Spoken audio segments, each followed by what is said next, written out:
Do you drink now still? Nah, not Oh, really. not really? Yeah, It was because like more, honestly, like drinking was more of a decompression thing at work. of As soon as I course. left restaurant life, Of that was course. pretty much the end of my And I'm drinking. gonna get into the restaurant Yeah. life too. I pretty much that pretty much was like the end of my drinking. So It was like really just a decompression thing, a socialization oh, dude, thing. of course, man. Of You couldn't course. go home or you were gonna flip out on your peoples. Exactly. Especially dealing with crazy Yeah. customers and people all So day. you had to decompress. So You yeah, had to I decompress. get it. I get it. But I like to Yeah. decompress on other things. A lot harder than alcohol. But we'll get into Yeah. that. Yeah. So So anyway, I'm ready to get rolling. absolutely. So Let's do I'm this. ready. Let's do this. So hello, Dina. Hi. Hi. So today's episode is one I've been really looking forward to. I've Yes. actually been excited and kind of nervous. I haven't been Oh, nervous yet, so I'm nervous, but I'm excitedly okay. nervous. So today we're going to be talking about something that's starting to get a lot of attention. Ketamine infusion therapy and, for mental health, to cure mental health. Mm-hmm. Dina went from struggling with mental health to trying ketamine therapy herself. Not only did it change her life, she's now helping other people navigate the same journey as a ketamine integration coach. Yes. Nice. So, anyway, I'm going to get started on first topic is Yeah. um, what changed that led you into ketamine therapy, or how did you hear about it? Okay. So in 2016, Yeah. my being that we know each other Mhm. when we had worked at a restaurant, I had taken a terrible fall. Yeah. I was very mentally ill and putting on a major Yeah. mask while I working. I wasn't there at the time. I've already left the Yeah, restaurant then. okay. But So anyway. in 2016, I had fallen and hurt my knee, and so I was out of the business. And, over 20 years, I had tried so many different, Yeah. I had tried 40 plus Oh medications. I had yeah. tried electric shock, Hmm. inpatient. I was like revolving door inpatient. I mean, I was in there for like six, Oh yeah. 8, 10 weeks at a time. And so I did everything right. And my psychiatrist in 2016, like with tears in his eyes, was just like, I have nothing else for you Oh to my try. goodness. He's like, Like your therapist, doctor my actually said that. psychiatrist, the one who Oh. gives me medication, he had tears in his eyes, and he was Yeah. like, "You did everything right. You did the medications. You did the therapies. You tried it. Like you wholeheartedly put your effort Dude, that into had to it." be soul crushing. It was because I mean, I was so suffering so bad I didn't want to live. Oh, of So course. imagine That somebody was my telling next thing I was you, gonna say. Yeah. I was living for my husband and my daughter. Of course. I was living for them. And if you probably didn't have any No, people like I'd that be gone. valuable, you wouldn't be here. Yeah. No, because day to day life, before ketamine infusion was just survival. Yeah. It was literally surviving my brain that wanted to die every single day of my life while my body wanted to live. Yeah. So when the doctor was like, "We have nothing else," I left there defeated. Yeah. Like I remember driving home and just being like, if I just take my hands off the steering wheel, if I just let go, Yeah. driving down 95. Oh yeah. So the universe kind of aligned for me. I was online a couple days later after this. Because you were still trying to help yourself, right? Yes, Yes. Okay. yes. That is strong in itself. You didn't give up. I wasn't giving up. And so I was online and I happened to be on Yahoo News like thread, and Yeah. it was like there was an article that said um rave drug wait, was it? Hold on. Probably along the lines, rave drug turn miracle. Yeah, miracle for the Something. mentally ill. Yeah. It was like Yeah. rave drug, turn miracle for the mentally ill. Yeah. So I clicked on it. Of course, I'm gonna click on it. I started reading it, and I was like, there was just something inside me that was like, there's something's right about this. So Yeah. I did my due diligence. Yeah. Don't Yeah. get me Of wrong. Like course. there were like 3 clinics in Well, the it's got United a States. stigma. I'm sure it's got a stigma about, especially Huge, back then. Yeah. huge. And so I called the Department of Mental Health, and um, they had a study Yeah. for it, but they wanted me to be in like 8 weeks and be on Depakote at the same time. So it was like whatever their study Now, what was. is Depakote? Depakote is an antipsychotic. Okay. So, Ooh, but they okay. wanted me to be inpatient, Yeah. and I was like, So you I had have to a stay there, 5-year-old. right? You had to Yes, stay there. Okay. yes, and I was like, I cannot And do your that. daughter was 5 at the time. Yes. Okay. So and that was the whole reason why I started looking for this, is because my brain was saying, I don't want my daughter ever to be embarrassed, to ever be like, well, where's your mom? Oh, she can't get out of bed. Uh-huh. So I was willing to try anything. No, of I course. was willing to try anything. And so so eventually I called, there was 2 clinics on the East Coast. There was Yeah. one in New York City and one in Princeton, New Jersey. So I looked at the pricing, and of course insurance doesn't cover it. And so I called the Princeton one. and he was like the godfather of this ketamine treatment, Mhm. one of the first ones to bring it to light. And they said, listen, and I was willing to travel to Princeton, which is like what, like 3.5, 4 hours, right? So I whatever. was willing to travel. I Save didn't your care. life. I didn't care. Yeah. I would have flown Yeah. at that point. And so they said, listen, in 1 month's time, we are going to be opening a branch in Baltimore. No Well, actually, Towson. So, Yeah. but they were like, Pretty much, yeah. right close to you. Yeah. If you can wait 1 month, then you'll have a branch near you. Because I was willing to travel. And I was like, okay. So I waited 1 month, and March 1st, 2016, I called the clinic. And March 1st, so you just had your 10 10 year. years. Wow. Yeah. So March 1st, 2016, I called, and within the first, for days, they told me I was literally their first patient ever. I was the first patient in the state, and within a week's time, I was, in the process of starting this infusion. So that probably I probably answers the question itself. Were you scared at first? But I would like to say you weren't, because you just did all that research still for yourself. You were ready for anything. I was ready for anything, and I'd already done electric shock, Yeah. which is a very barbaric therapy in itself. So I'm glad you brought that up, because my father has gone through It's the horrible. same type of thing you have, right? My dad has been through a lot of pharmaceuticals. Yeah.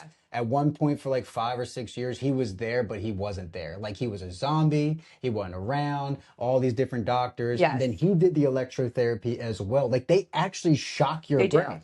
And I did not understand that. So, kind of like put it in perspective for your audience. How like one of my sessions went. You start out with a bulk amount of 12. Yeah. So it's pretty much like every other day. So I'm inpatient. So they basically wheel me from the inpatient ward to the electric shock each morning, and they like bring you in. They lay you on a slab. Yeah. We give you like a warm blanket. Put it over you, and then put your arms out, and they lock your arms down. They would put a bite block inside your mouth so you don't break your teeth. Yep. They'd put electrodes over top of your head. It's kind of like a headset, except Yeah. I got like what you can imagine of like. Well, you ever seen One Flew Over the Cuckoo's Nest? That's exactly what I'm picturing. I was like Weird Science or something like that, like seeing like that, or like Frankenstein. Yeah, that too. Yep. A good depiction of Frankenstein, but pretty much like Frankenstein was always sitting up. Like you're laying down. They do put you to sleep. They do put you to sleep. But the problem is you are looking to get big seizures. Of course. So your body's seizing. So it doesn't matter if your body is in a rested state. You're gripping. Oh, of course. You're probably sore. So sore. The headache coming out of it is so bad. They're just handing you Percocets. Now, my dad, and more prescriptions to give you, right? Yeah. Now, my dad had trouble with short-term memory. Oh my God, my memory. Yeah. It's so bad. It's so bad. I've had 43 of them. So I had 3 rounds of 12s at 3 different times being inpatient, which should be a lawsuit. Like, I should have never been able to sign to say I was okay with this barbaric. No, yeah. Like, I was too gone to make these decisions. Yeah. Like, I should have had, like, somebody making decisions. Yeah, for same with my dad, because like I just said, he was a zombie. And my mom was just the one saying, try anything. Yes. My dad couldn't even speak. And when you were at that point of trying electric shock, I'm sorry. You are that desperate. Yeah. Yeah. You are that desperate to. Wait, I think it stopped. Oh, it definitely. It returned. Okay, there it is. Okay. Sorry. When you get electric shock, you are that desperate. Like you are. These are your last resorts. Oh yeah. Like you don't take these decisions lightly. No. You know what I mean? And my decision for electric shock was this. Is that I said, and I was educated, right? So like you going to University of Alabama and being a psychology major, like I knew what electric shock was. So I knew what I was getting into. But my brain, I wanted peace so bad. I didn't care what the long-term consequences were. I get it. I get wanting that peace in your brain. I get it, because you know my story. I was a big drug addict. Obviously, I was trying to deal with moods and like trying to numb myself. And I just wanted that peace in my brain. And I mean, I'm here now, but I know exactly what you're doing. And so you don't care. You want. I don't want to call it instant gratification, but you need it. You need it then. And you'll worry about the later. Yeah. And that's how I felt about it. And now, my last one was in 2009. It's now, 2026. My memory's crap, mush. Still having issues. I can't create. I feel so bad for people that come into my life now. Because if you are not directly like involved in my life, I will forget you. You'll forget. Yeah. I will forget them. And it's not on purpose. It's not on purpose. Yeah, of course not. It's not on purpose. No. These are serious side effects of electric shock. Yeah. So you right, you didn't really have addiction growing No, up, right? Okay, so when you first heard ketamine, like, um, did you ever think that rape like, drug. right, Right? exactly. Like it was a rape drug. Like And that's what my friends were doing in high school. High and school at rapes. and I mean, I know more than 10 years ago you would never think you'd be No, an advocate for it. You know no. what I mean, like, But when you're so desperate yeah, to get peace, right? yeah, And I'd already done electric shock, and it was mhm, like I was at my last resort. Like my yeah, psychiatrist, like, hey, I have nothing else for you. yeah, yeah, So yeah, when they said that to me, and I see this, hailed as a miracle for the mentally ill, I'm like, let's try anything, right? I mean, it's either I was at the definition of insanity, right? yeah, I was doing the same things over and over and expecting to get a different result, exactly, yeah. and Yeah, that's exactly the definition of insanity. yeah, It's what they teaches us in mhm, rehab and all that. yeah. Oh So there man. was no, I wasn't afraid at all. Yeah, I really wasn't, and I was so desperate for relief of course. Yeah. that I was willing to do anything. I still had the fight in me, Yeah. No, but this was it. but This was it. Like that this was my last that which is amazing. You still had that fight in you. I 20, mean, yeah, 20 plus years. I had that fight in me obviously because I'm still around and I went in through 28 inpatient rehabs. I don't even know. Right, It's at least that amount. That's right. the amount I can count. In and out of jails as well. And a lot of people, I try to explain to people like, I just want that peace in my brain. And Yeah. people that don't understand the brain's racing, depressed, going Oh, through mood changes, like just that relief. I look at it as like a mentally ill brain is like having a narcissistic spouse in your head. Mm, They will find every weakness that you have. yep. Your brain hones in on it Yeah. and then manipulates you You ever into also felt like you did something that was really good, but your brain's still trying to tell you you could have absolutely. done better. And it still It's does to not that this good. You still day. could have done I better. still I call those breakthrough thoughts. Yeah. And even to this day, even with ketamine, I'll still have like mine is it's not that you weren't good enough. It was you don't feel good. Yeah. That was I don't feel good. Yeah, of My course. brain will say that to me when I get stressed out and something like is big is going to Yeah. happen or I'm trying something new. My brain to compensate for that stress will go, I don't feel good. Yeah. Yeah. Even though I know I feel absolutely Oh, fine. fine, right? Yeah, but also like the motivations are you just don't feel good, and No, and technically you really you don't really feel don't. good. And that was Yeah, it was my phrase I don't feel good was my internal way to get it to the exterior to explain to people why I was the way I yeah, was. exactly. Yeah, You know what I mean? yeah, Because yeah. I Trying know to explain it to somebody, oh, it's probably impossible. I oh mean, my that's the way I gosh. try to explain it to people. If they have not been there, it's almost impossible to explain it to somebody. It took me a long time to understand that not everybody had my brain like Of me. course, yeah. I was sitting with a girl. But at the same time, there's a lot of people that do, There right? are Yeah. so many. There was a girl who was sick. It was a friend of my daughter's mom, and she was sitting there, and she literally could not because she is not mentally ill. Wow, Like yeah. she couldn't wrap her brain Yeah. around having a brain that fought you to die every Yeah, day. right? She could not wrap her hand. Yeah. So just in that retrospect, like that perspective of them not understanding.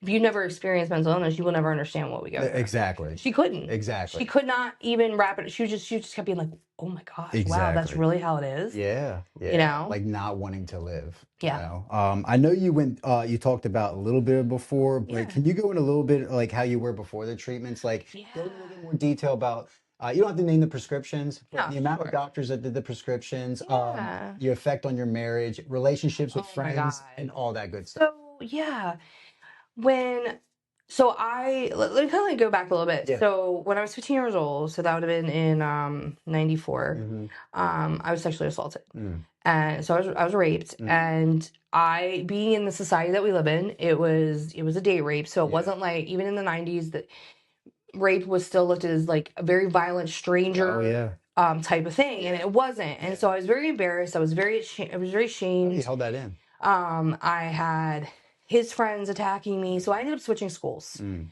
Nobody knew, and so for years I kept it in, yeah. and with shame and silence. And so at that point, it hadn't manifested out into severe mental illness. It was more like a PTSD, Yeah. but I was still functioning right. I Yeah. had escaped. I'd gone to my private school, and then I left and went all the way to the University of Alabama. So like I was escaping it at this point, but eventually it catches up to you. Wow. I didn't realize you went to University of I Alabama. did. Okay. I did. So I in 2001, I had I was a straight A student, and I just put my head down and was really everything caught up to me. Like the stress of school, the PTSD of my rape, the just not getting it So out. you're around 21 years old then? Yeah. Okay. Not getting it out. It all hit me all at once, like bam, and I went from straight A's to straight F's. Yeah. Like, I was a senior in college, straight A's all the way through. That semester, F's. Just mental illness hit me, and that was it. No motivation, do no work. No, I couldn't even get out of bed. Right. It hit me so hard. So at 21, I came home from Alabama, and started living a life of severe mental illness. And so by 25, I started also on top of my bipolar and anxiety disorder and panic disorder and PTSD. I added eating disorders because you gotta around that. Yeah. I was basically hitting all the axes of the DSM besides addiction. So did you? Yeah, but still though. But that's addiction. Did Is you eating feel disorder. like you were substituting one addiction to the other? Absolutely. Yeah. Well, it was a control thing. Yeah, exactly. Right. So like my brain was so out of control that in order to control, the only thing I could control was my body. Yeah. So I could control what I put in my mouth. Yeah. I could control my exercising. Yeah. I could, you know what I mean? So it was a control thing. Yeah. I might be making all kinds of noise. No, you're good. I just want to make sure. Okay, yeah. So it was a control thing. And so I pretty much went home to the next 20 years of being introvert. I was not reliable with my friends. Like guaranteed, like if you were having a party, I wasn't showing You up. weren't showing. I was telling you I was. Yeah, of course. I was telling you I was. Yeah. I Then really wasn't. You wouldn't even let them know you weren't coming. Oh no, Stop I was too answering, embarrassed. right? Yeah, I was too embarrassed about that. Yeah, So like I wouldn't even tell him. So I got married in 2009.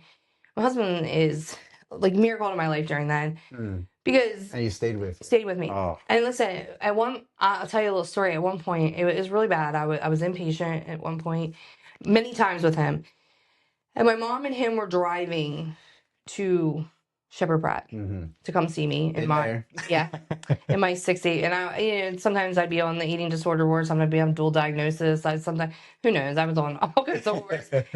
And so my mom, as they were driving down, was like, "Look," and this is when we were just dating. And he was like, "Look," she was like, "if you can't deal with a life of mental illness with her, you need to get out because this is going to be lifelong. Like she's not going to get better." This was 2006, 2007 when this conversation happened with my mom. Oh, you and Doug were together then too. Yeah. Wow. Okay. Yeah. So we've been together 22 years. So he's been with me through it all. Wow. And he decided to stay. Like my mom even gave him an out. Were you guys high school sweetheart? No. After college? We met at he was my boss at restaurant. Oh, nice. Okay. So in 2005 we got together. Gotcha. Literally I left an inpatient June 1st, 2005 and got with him August 1st, 2005. Yeah. And so he decided to stick with me. And so you guys playing softball and stuff like that. You guys had played softball and stuff like that. Like his friends did not even know he was married. Because he didn't talk about it. He didn't talk about it and I never came out. Yeah. So they just assumed he wasn't married. Yeah. That's the reality is he wasn't mentally ill and I was. He had to live his life. Yeah, of course. He loved me, but I wasn't leaving the house. Yeah. So he had to continue with his life, and that was his outlet was softball, to deal with my mental illness. Yeah. You know what I mean? I was with the boys, get to play some athletics. So, it was his outlet, and I was very, very mentally ill, and so very short, very irritable. I couldn't stand my own self, better yet anybody else in my life. Yeah. I would be in bed by like 8 o'clock every night with my Ambien because politically correct that 8 o'clock was was okay enough to take my sleeping pill at least just to get me to the next day. Yeah, exactly. That was not living. I was just surviving. No, I used to be excited about between that 7 and 8 o'clock time because I used to be prescribed Seroquel. Yeah. I just wanted my day to be over. Yes, it's just so you could wake up and say, "I made another day." Made another day. Exactly. I made another day. Exactly. So it was really just about surviving, and I tried to be the best mom I could be, but I wasn't the mom that could go to T-ball games. I wasn't the mom that could, go to birthday parties and stuff like that. It was a real effort. So it was really also holding you back in life, I would say. Oh my God. You keep bringing up the restaurant life, and I know you and I spoke about this before, how toxic they are. And the thing is, until you get out of restaurant life, you don't realize. And you always hear it growing up, like, oh, you don't need drug tests there, and the guy cooking is nodding out and all that They stuff, or have anger don't you issues. remember? And we're not going to mention the restaurant we Yeah, worked at, yeah, but do you remember they would send the one yeah, dude off the yeah. kitchen line to go Because he do was his sick. H? Because he was sick. Yeah. So he'd do his H so he Yeah. wouldn't be sick. Exactly. Yeah. Right So there alone, right? yeah. And we Well, just like thought it was like a normal I thing. mean, though you did not struggle with actual hard drugs like we did, No, you were still in that whole depression addiction state, just right? on other Yeah, things. my body. But getting out, you had to change people, places, and things almost as well, Hmm. just like what we have Absolutely, to go through. I absolutely. mean, getting out of that restaurant life, my goodness, you don't realize So, how tough, because that's all I oh, did for the longest oh my time. God, That's all I did so because you many could get a job instantly, especially if you instant had, gratification of the yeah, money. You're yeah, the cash every single day, and but I mean, when everybody was off work for holidays, you were oh, I working. know it's awful. Yeah, but it was perfect for us all, I guess, because that Yeah. was our excuse not to be able to go out on 4th of July. Hmm. Exactly. Yeah. So it's that's very interesting. Yeah. And so in 2016, when um the ketamine came about, I I was not working because I was I was waiting for a knee. I just had a knee surgery, Uh-huh. but like I wasn't functioning. Yeah, I yeah, wasn't functioning. yeah, And then it was a revolving, right? So it was a cycle. This was my cycle for like 20 years. I would work. yeah, I'd yeah, be that. I'd come in, I'd work, I'd put my mask yeah, on. Most people didn't even know I was mentally yeah. ill. No, I definitely didn't. No. Um, and then eventually I'd break down, Hmm. be an inpatient, and then I'd have a few weeks inpatient. I'd come back out because society is there ain't nobody paying my bills. I'm gonna have to go back to Yep, work, yep, go yep. back to work, start back over the cycle, inpatient again. So it was just like it was a Mm. vicious cycle. I was so miserable. I just wanted to die. Yeah. No, no doubt. And the crazy part is like you have such a wild like story. Like when you really felt like things needed to change, you need to completely make a 180 when it Hmm. comes to therapy is when you actually had a therapist say, I've pretty much done all I could do. Hmm. If I heard that as a patient, I don't know. Yeah, That's stuff that would go through my mind all the time. I don't know how much more I could do, it or was can anybody bad. figure me out, It you was know? bad. Um, So when I started ketamine, I remember the first day I came in, and his name was Dr. Lerner, and he believed in ketamine so much. He was an eye doctor. He nice. was going back to Johns Hopkins to get a psychiatric. Oh, he wanted to switch because he was such a Yeah, big yeah, believer in it. That's yeah. so cool. So because he was going to school at Johns Hopkins and he was an ophthalmologist, he would have like random hours. So it'd be like from 6 to 9 at night on a Sunday, Tuesday 8 to. Yeah. It was like really random He was hours. trying to fit his own schedule because he was still doing a living on his own other Hmm. career he was Yeah, already and pursuing. so I remember going in and like I sat on his couch and he just was like, "Okay, from 1 to 100, how do you feel like right now before you start ketamine?" I'm like, "Dude, I'm a negative. Yeah. Like I can't I'm even not put a even on the number." scale, yeah. I'm like, "I'm not even on a scale," and I was like, "I am so bad off." And he was like, "Okay, well, if you could do a number," I was like, "All right, 15 Hmm. out of 100. Like Yeah. I am." And so like that, I You're remember low. I was low. Yeah. I was zero, bro. Like Yeah. I had no quality of life. I had Yeah. no life. I was just absolutely dying inside, Mm. really dying outside too. At Yeah. this point, like this was it. Yeah. This was my last like this was it. And Wow. so Wow. I did the intake appointment, and the next week I began, and um the first so kind of like explain to you like how ketamine like how you have to do Well, ketamine. that was my next Yeah, question yeah. Ask is me. what is ketamine infusion therapy in simple terms? Okay, so ketamine infusion is basically when they take small doses of ketamine Hmm. and they, Considered yeah, microdosing? and okay, so I know it's it's not a surgery dose. So okay, okay. surgery dose would be like, um, basically our dose, to put it in perspective, the doses that we get are smaller than a children's dose if they were to come into an ER with a broken bone. Interesting. They would use ketamine on a child because it doesn't change your respiration. Okay. Okay, so it's a Okay. very, very, very safe. Oh, okay. By the World Health Organization, they've deemed ketamine as the safest anesthetic in the world. Get out. So it's Okay. safe enough to use on animals, Gotcha. Well, children. I always hear about it go for surgeries. Right, and it's Always. because it's Yeah. so safe. It doesn't change really not much of The your blood respiratory, pressure right? or your Okay. respiratory, Okay. where most do. Yeah. Most of them you have to have a tube down your throat in Yeah. order to have Keep this you breathing, anesthetic. right? Yes. Hmm.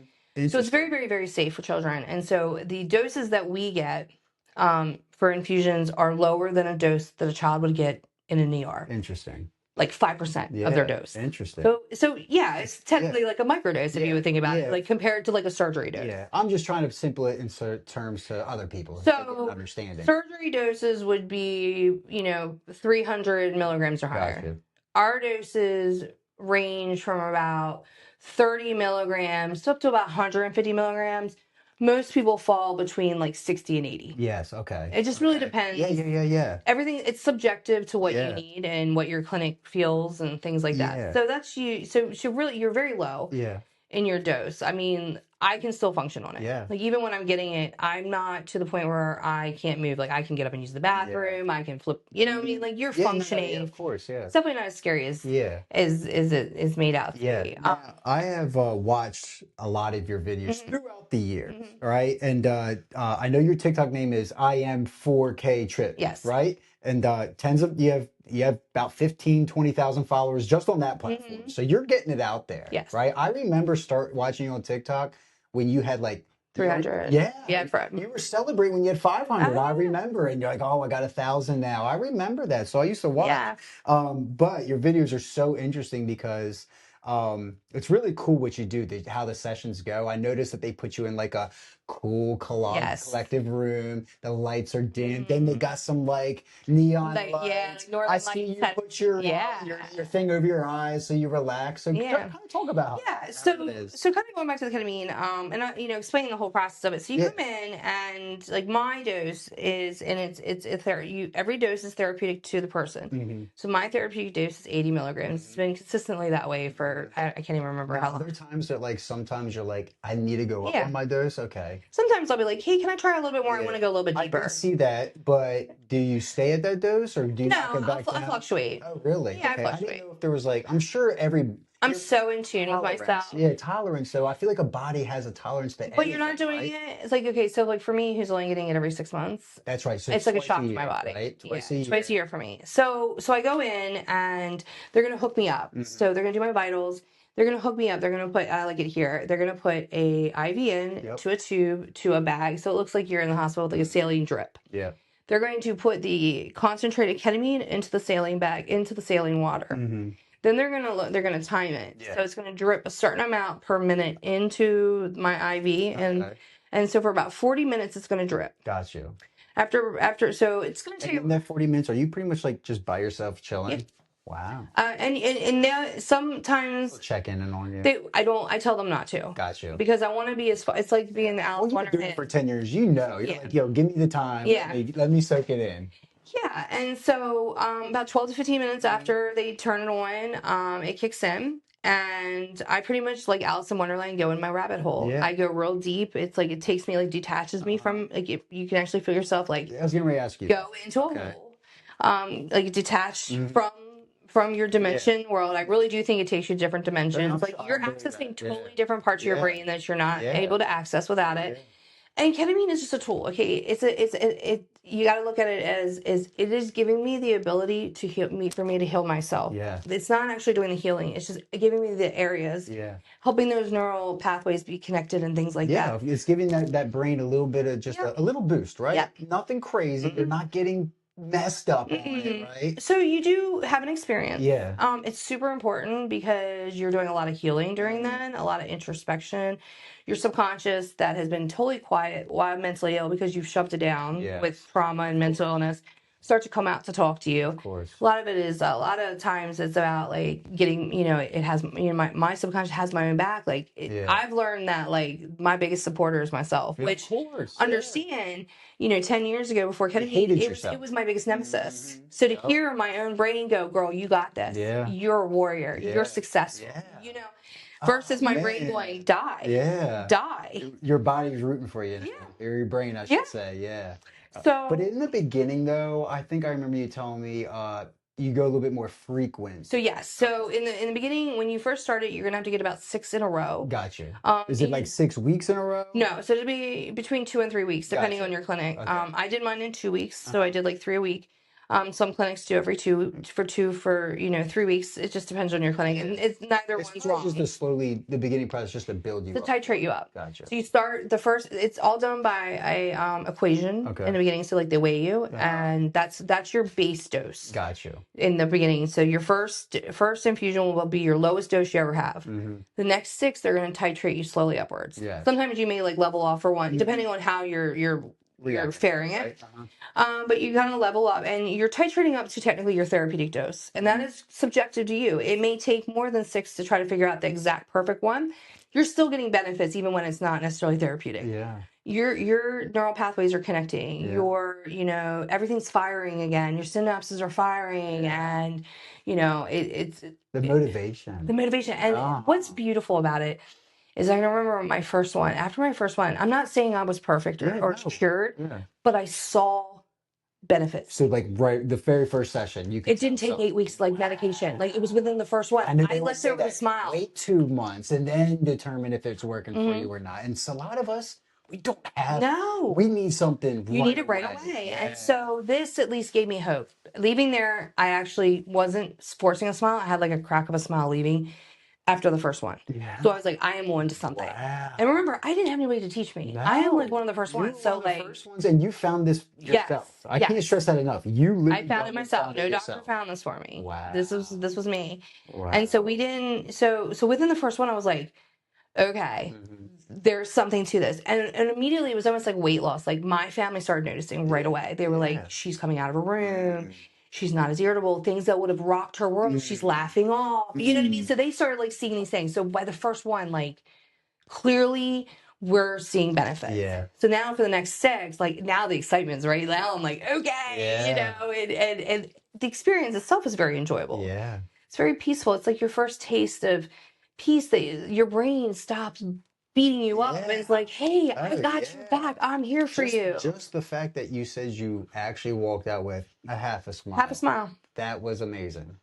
Wow, that's so cool. Yeah. So after that, after you do your first 6, you pretty much you go into booster stages. Boosters are when you need it. Okay. Now, for me, who I've been doing this for 10 years and I've been healing for 10 years, I only need them every 6 months. Yeah. In the beginning, generally you get them between every 4 and 6 weeks after those initial 6. So is that like that for a year? Depends. It depends on you. You do it by the way you feel. There's a slide. So as your symptoms start to slow, and it's very slow. So if you catch them when you just start seeing them, you never really suffer. So you can sometimes like your body can kind of tell when your appointment's coming. Yep. Up. Wow. Like right now, August 17th or August 12th or April 12th will be 5 months. So I technically have about a month left. I will probably start seeing within 2 to 3 weeks. I'll start seeing those slow. Gotcha. Little. So it's a little bit the opposite. When I have a dentist appointment, I don't want to go. I stress about it. Oh no, you're excited to go, right? It's Christmas. That's what I wanted to know. Like you guys are excited for these appointments. So good. That's so awesome. Because you literally go in and you do your appointment and I'm off for another 6 months of peace. Now, do you have to like or do you recommend like therapy as you go through, or is this just kind of like a there's definitely okay, so there's like people like me who's a ketamine integration coach. I'm not a therapist, but I'm somebody that gives people safe spaces. So they kind of treat me slightly like a therapist. I don't bring them to their past. Gotcha. They can bring the past to me. And I will be getting into that. Yeah. So there's people like me, and I don't suggest anybody having a therapist inside your session. Only after. That's what I meant. I didn't mean like the whole session. You want good vibes. You don't want. You want to be within yourself. Like that's why I even tell the people at the clinic, please stay out of my room. Yes. Until I'm done, I will call you and let you know, because when you're in and out of my room, it's pulling me up and out of my hole. Exactly. It's snapping you out. Yep. You know, it's kind of like it's bringing me up to the surface. Meditating. It's the same type of way. You don't want anybody interrupting you. And so you want to be far into yourself as far as people are coming in and out. So you don't. So I never suggest anybody to do.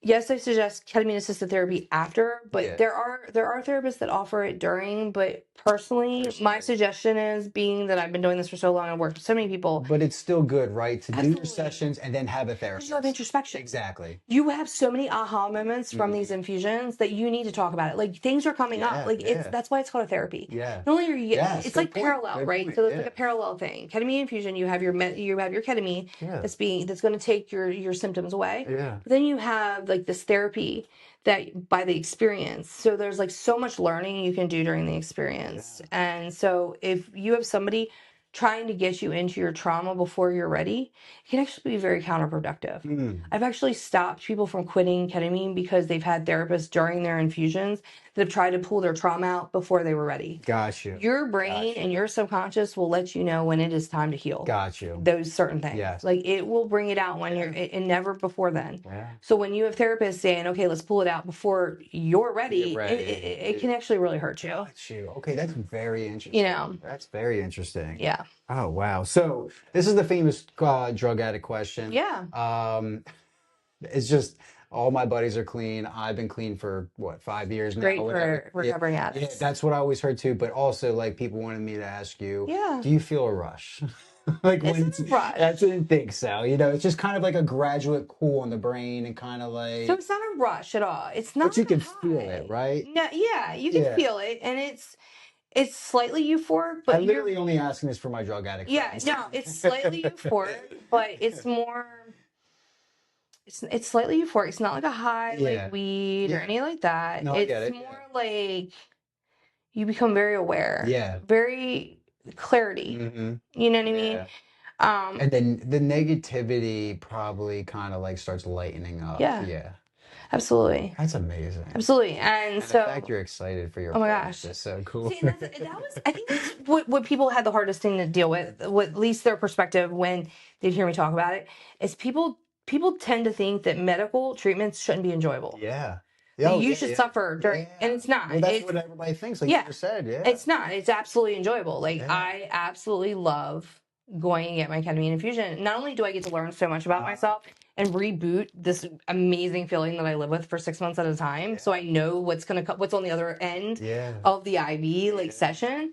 It's a beautiful experience. I really think it can take you to dimensions that you don't access. Yeah, well, that's I funny think you say that. I think you can connect with entities. I have known clients, not necessarily myself, but I've had clients where and she's one of my best friends, and she is not religious. Like I'm gonna tell you, this girl's not religious, and she told me that Jesus came in her infusion, wrapped his robe around her, and said, "I will heal you." Yeah, I always make this joke that like if I became president, it's a big joke though, but I'm very exaggerating. But I think by law, once or maybe even twice a year, a human being should go through some type of microdosing, only because it opens the brain. Yes, it finds peace inside yourself. It does. And I really think people would be a lot more open-minded if that kind of was like if every human being got something like this, I think it'd be so beneficial really for the would. world, you know? And that's the thing is, even if you're not mentally ill, like let's say you aren't, like this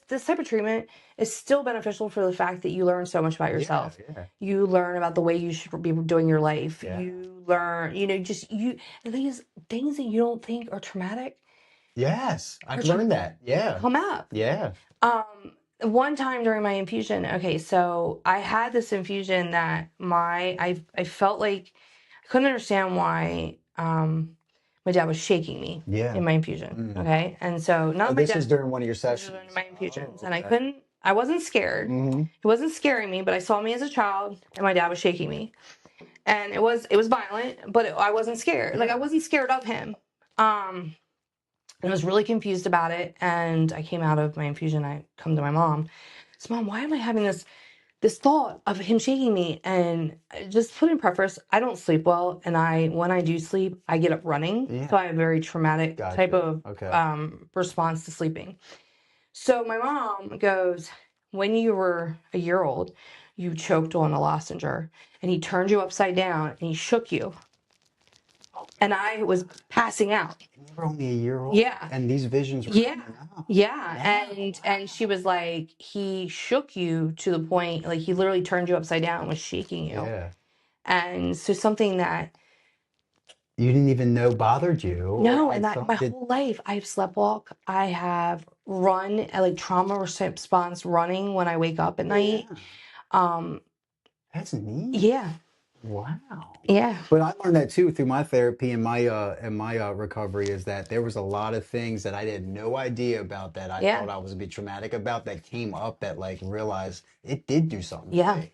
That's very interesting. Things that you just don't even think. So like I think anybody could use this because even when you don't think you have suffered from something, chances are you have something to heal from. I really think no matter every human being has something like that. Oh I don't yeah. care how rich and powerful you And the are. I fact think, that this is like this enables you to access areas of your brain that you just can't yeah. get to. Yeah, I don't know what the percentage is, but I don't know how true it is either. But I know we only use a very, very Very small small. percentage of our brain, right? Yes. Yeah, very small. And even if we just a couple percentage more, apparently we would just be too genius. Yeah. We'd be way too Mm-hmm. advanced. Yeah.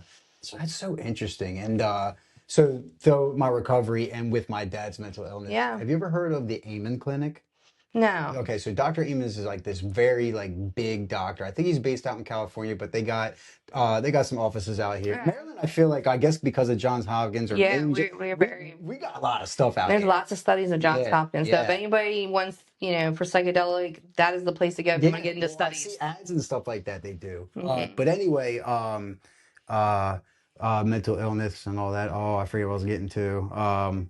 It'll come back and get me. Yeah, you go. You'll get it. Yeah, it'll come back and get me. Yeah. It was a really good point though, but it'll come back. But the one thing I wanted to ask you was for your very first session. Yeah. Did I want to say I wanted to ask you if it surprised you, but you kind of just went into detail with that. That like you walked out after your first Yeah. session already feeling Something. Like it something, wasn't, right? and the thing is ketamine's cumulative. Like your Mhm. healing's cumulative. So like I am more healed now 10 years in as I was that, the first year. Yeah, So, but I saw movement forward. yeah, Something that I had not yeah. seen in 20 Oh, plus years. I remember what I was going to say. Yeah. So the Amen Clinic, right? So my parents, and especially my dad, like my dad has gone through it with the prescriptions at different doctors, not getting, Has he thought about doing this? well, my dad is like the daddy was my first couple years of my Okay. life. So my dad went through the Amen Clinic, and what they did with myself as well, we actually did a brain scan. Okay, you did brain mapping? Yes, Yeah, it's really cool. And the crazy part is how I damaged our know. brains were, especially drug addicts. And they were even showing, like, the thing is, like, I just thought this, I always go to mental health as a drug addict because that's what I only knew. Right. But as I You learned, had huh? Yeah, I'm Yeah, sure you had yeah, co-diagnosis. You're just absolutely. not a drug No, addict. no, You had some no, no, no, co-diagnosis. and that's what I've learned. Bipolar, Trauma. the trauma. I did not really realize how Yeah. much trauma I had. Well, But what the X-ray showed was like the I spots in our know. brain that aren't Versus the active. healthy brain. Dude, How lit up brains are that are healthy versus they're like ours that are dead. glowing. They're Those are like dead. glowing, and our brains are just dead. Dead. Yeah. And they were just showing me brains like this person wasn't a drug addict. It just said this is what they grew up with and the trauma. And Yeah. just the trauma destroys the brain like you're smoking meth every day. And nobody understands how delicate the brain is. I know. And my whole family and myself and all that stuff, we've gone through the studies. Thank for my mom, who was she was that person that was pushing for us, Right. and my mom is a trooper for stay with my dad I mean, I know no, she wouldn't disown her kids, but the fact that my mom was there to help me and all that is amazing Right. in itself. But the brain and just how easily it is, like just the concussions in NFL football. Well, One concussion it damages the brain already. to go back to electric shock, they've Yeah. now attributed concussion. The electric shock I believe that. is as bad as a I believe football that. player. What is this? What's that Oh, disorder? CTE. So Yeah. they attributed like we're getting hit by a football Totally, player. from what I witnessed with my dad, totally Yeah. believe that. I would never fight anybody Yeah, for that. they have actually, but unfortunately, I can't get into class action suits because I do ketamine. That has knocked me out of electric shock Yeah. class action suits because it's technically a psychedelic. Electric shock therapy? No, Oh, when you fill out the class, they said, "Have you ever done a psychedelic in the last?" So you had to say yes to that? Whatever. Whatever. I'm getting Yeah. peace. I'll take it. Whatever, dude. So after starting, right? Yeah.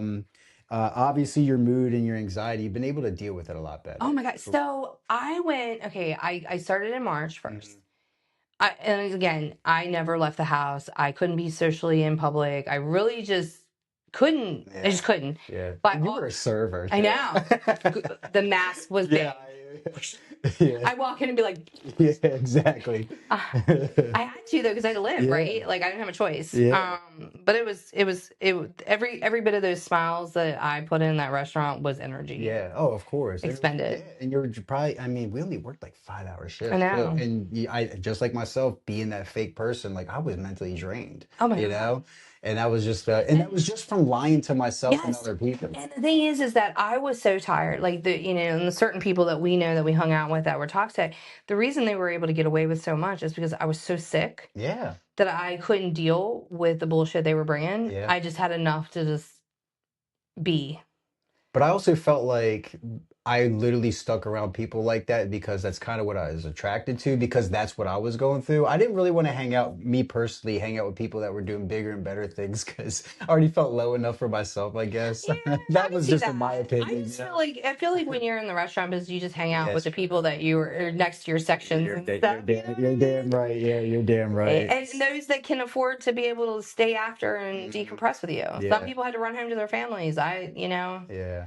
So I know I've gone and I asked you already once before, but like I think it's such a big deal. I brought up how my mom has stayed with my dad. Yes, My wife is a trooper for staying with me right. through all these years. I mean, I'm the one that's Telling always you, been messing up. they're heroes. Yeah, they are heroes. It's So insane. I want to ask you one more time, or if you could go a little bit of detail of just like your marriage Oh in my the last God. 10 years compared to prior to that. So prior Love to life that, as yes. well and all that Oh my God. stuff. So okay, yes. All right. Like the real.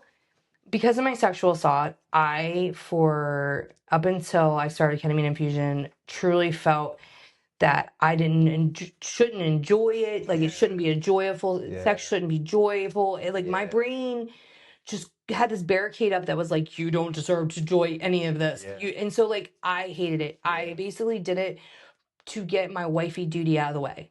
So like I would do it like every couple Mhm. weeks or whatever, but like it was a wifey duty. Mhm. I check out, be Yeah. disassociated, and nothing to my husband. Like, Yeah. he could have been Don Juan, and Yeah. it didn't fucking matter. Yeah. Like it was my own No, brain it's going, yourself. Yeah. you don't deserve to feel good. Yeah.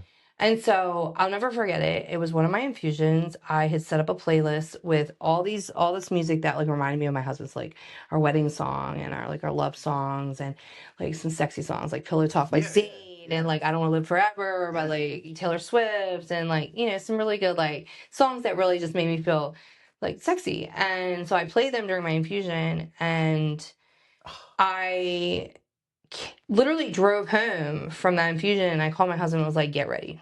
Like all like Wow.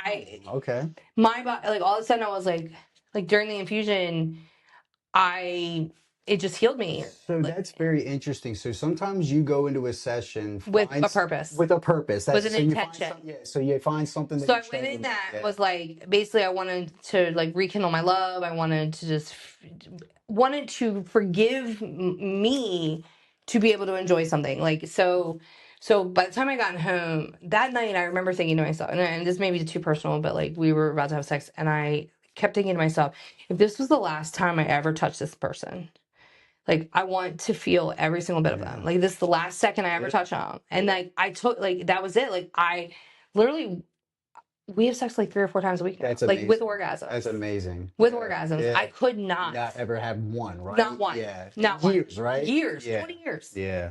not one. Wow. That's And so awesome. now, like, our sex life is Yeah. amazing. I'm not dependent on him. Like, I Hmm. actually pay. Like, I was so dependent on him, I couldn't pay bills. Hmm. Like, he was responsible. I was like his child almost. Hmm. He was responsible for everything. So like now I like have my own bills Your that own I money. Yep. pay, and he has his own bills. And so he knows that I'm reliable enough to like, pay that, like where he couldn't rely on me to Yeah. Yeah. even do that. He'll tell you our relationship's so much better. Like I'm not irritable. I get out. I'm social. Oh, that's such a good story. Yeah, like our whole marriage, Yeah. is a completely different Yeah. ball game. Yeah, my wife, she's grew up with the way she was raised was just she had no guidance. She was in and out of foster Yeah. cares. She's definitely been sexually abused a bunch of Yeah. times. And through her trauma, like I mean, my like I keep saying, my wife's amazing. She's been amazing for Yeah. years and all that. So, but she had to work through stuff like that. Yeah. It's And hard. and now her and I, especially that I've been working on Well, myself, we're all good to go and all that. the But it's difference hard, yeah. was so as I was healing from my rape in my infusions, I was realizing there wasn't near as many triggers. Yeah. The triggers would be like if somebody would come up and grab my shoulders, Mhm. if I'd hear certain music, Mhm. anything would trigger me Mhm. into these slides of just like, you know what I mean? And so then it's like I remember like my infusion was like, I take back the power. Yeah. Like I took back the power. I was like, why am I giving this little motherfucker Yeah. power over me? He's had power over me for 20 some years of my life. I'm done. I'm pissed. Like all of a sudden I just was like Yeah. done with giving somebody fucking power, and just took it back. Wow. And that was it. And then I mean I Wow. love sex now. Wow. It's interesting. That's Yes, awesome. infusions. That is awesome. Yeah. Yeah, we actually had we actually, we go to church, Mhm. and they sent like an email out like, you might not want to have your kids in here, and it was literally just a session on sex That's and how good. important it is, Yeah, it's so which is important. great. But it was so funny at the very end, this is just random. The guy at the very end, he goes, and listen, husband and wives, in Jesus' name, have sex. Yeah. Yeah. But it's so healthy. It's so healthy. It's so healthy. It's meant to be. It is. And I mean, I like to throw this out there, but like for mammals, right? Yeah. We are mammals. We are sociable creatures, and we're meant to mate. We're meant Yeah. to socialize. We're not meant to be alone. We're really No. not. Now, don't get me wrong. There are some people out there that can live out in the woods, be by Right. themselves, but 99% of us. But the difference is that a human doesn't need to depend on another person, No, but yeah. chooses to have them Yeah. coexist with them, Yeah. right? Like Yeah. that's the biggest thing. Yeah. Yeah, and it has just done so much. Like I used to have a death phobia, Mm-hmm. so bad, A death phobia? a death phobia, so bad Really? when I first began infusions. I was so scared of everything killing me or my family, Really? so bad. Okay. And like in an infusion, I remember my cousin who had passed away a few years before came to me in my infusion and was basically like, "This isn't it. Like you just don't get put in the ground. Like you know what I mean?" And I'm not a religious person, but Yeah. like, so I definitely think that there's the universe, there's something out there. I Yeah, just of don't know course. what, Yeah, right? yeah, yeah, yeah. And so she was just like, "Look," she was like, "Dirt isn't it. Yeah. Like I'm fine. Like there's more to this." Yeah. And explain, and just really put in. Ever since then, I haven't been afraid of death. Like, so, like, these infusions literally have, like, healed my phobias, healed no body dysmorphia, as you can tell. Like, I was 96 pounds going into I was in an eating disorder ward for 7 weeks of my life at 96 pounds. I hated myself. Yeah. You will not find a picture during that time of my life. Yeah, yeah, I've been there too, where like I was just strung out, and like I didn't want to take a picture of myself. Didn't want to look in the mirror. No, right? and it's sad because I would love to look back at it now and see myself, but I at 96 But you pounds, I weren't thought I healthy. was so fat. You weren't healthy. No, and it's so funny because being a social media advocate, you have some dickheads online. I And so know. in the comments, I'll get, "Well, if you lost that weight, Yeah, you would be yeah. healthier." I'm like, let me tell my 96-pound person that was Yeah, checked in for 7 yeah, weeks. I'll yeah. let her know. Yep. There's a She was lot- actually doing really well. There's a lot of keyboard gangsters out Yeah, there. oh yeah, I don't really care. Yeah, But no. like, you get those, and I'm just like, no, it has nothing to do with that. Yeah, so you're out there with that social media. So like, do you have to tell yourself not to look at the comments? So I know there's some probably you want to interact with. yeah, one cool thing about social media, and if you use the filter keywords button. Yeah. So over 5 years, 6 years, I have constantly been building my word bank of words they can't say to me. Gotcha. So over 6 years, I pretty much hit everything that they can say that just gets wiped away before I can even see it. So does the comment actually like count? Like somebody commented, or it's like So if it's something that meets those keywords, so even like you can't get on my TikTok and say my real name on it. Gotcha. Or where I live. Yeah. Just for the mere fact I don't want that stuff out there. Yeah. So but like, well, that's why it came out to ask you what drug, fat bitch, whatever. That's all been put into these filter keywords. You've heard it all the last 5 or 6 years. So immediately when somebody says something I don't like, I go back into the filter keyword. So it's very rare that a really rotten cool you can do that though. keyword. I'll tell you, there's some social media sites are worse than others. It's funny because Facebook's the older generations, and they are the most brutal motherfuckers out there. Oh yeah, but I feel like Facebook goes through cancel, and then it's like free word. They're brutal. Yeah. They're brutal. They are absolutely brutal about and they're older. They're older fuckers thinking they can talk. Well, that's kind of what we're dealing with. It's kind of the boomer population with They got opinions. Yeah. And so they're usually the worst of all of my trolls. Okay. But Like I said, it's very rare they can get a comment But through the to me. people I are helped touching, I helped too many to stop. no, exactly. You are reaching out to the important ones that need it. You Or know? that's the silent population that are Yeah. suffering. Ex- And I try to give them a safe place. Wow, that I never even heard that. The Yeah. silent population is what's suffering. Oh Mm, wow, that's good. Oh wow, that's good. Well, yeah. outside of the, like your mood and anxiety and just mental, what has I know it's made you a little bit more Oh creative, my God. right? And Art wise, yeah, is like blown up. that's what I would say. So like before, were you really that artistic or No. anything? Not at all. If I showed you some stuff before Yeah, the infusions, you'd be yeah, like, girl, what? yeah. Like, where did Because you this come used from to, didn't you this? used to make like wine I glasses? did, but you Was that before the no, it was infusions? before infusions, but you have to understand, I'd print out a piece of paper, Yeah, tape it to the glass, yeah. and just trace. I just wasn't It sure if was that was not, before no, or it was not, it was before, but it was not, it didn't take any talent. yeah, All I did was trace yeah. a piece of paper against the glass and then bake it for you So that's guys. cool. It kind of like give you like It like literally opened up, what, you know what the difference is? Okay. The difference is, at least what I found, is that my attitude before infusions were, oh, I'm not good at art. And I'd give this unneeded boundary, yeah, this expectation of what I thought I could do. yeah, Then after infusions, it was like, well, fuck it, let me try it. yeah, And then I had that attitude. So I didn't yeah, put this like unneeded boundary that said, yeah, I'll stop here because this is where I expect to stop. yeah, I'd be like, fuck it, let's try it. yeah, And then I realized that each time I would try it, it didn't beat me. And I'd be like, well, let's try something else. And so like, so it was like this unneeded, I think people are a lot more talented than they think, but their own expectations what yeah, holds them back. When I yeah, took the expectation back and said, not what can I only do instead of what can I do? yeah. It changed the whole creative Wow. process for me. Oh, that's cool. Yeah, because I noticed you're like more Yeah. artistic now, and I wasn't sure if you were like that No, before never. or And no, not. the stuff that I did Oh, with that's those wine so glasses cool. were all tracing. That's so Everything you cool. see now is like by That hand. is so Yeah. cool. Yeah. Wow. And I know it's got you in the filmmaking, but I It didn't want to has. touch too much in that right now because I have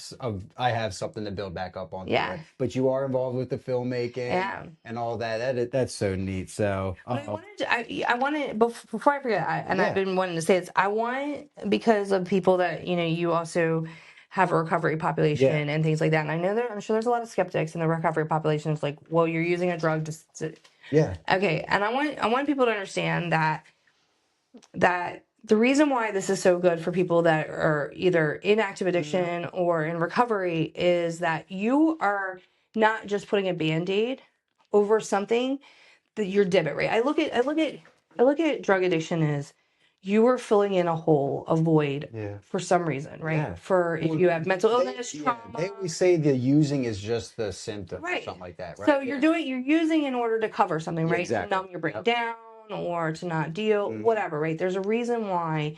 It's not just because if you had the perfect, chances are you would not up and try to need to change, alter Yeah, something, oh, right? yeah, yeah, yeah. So when you're doing infusions, you're actively healing these voids, right? You're Yeah. the traumas and things you're healing. Yeah.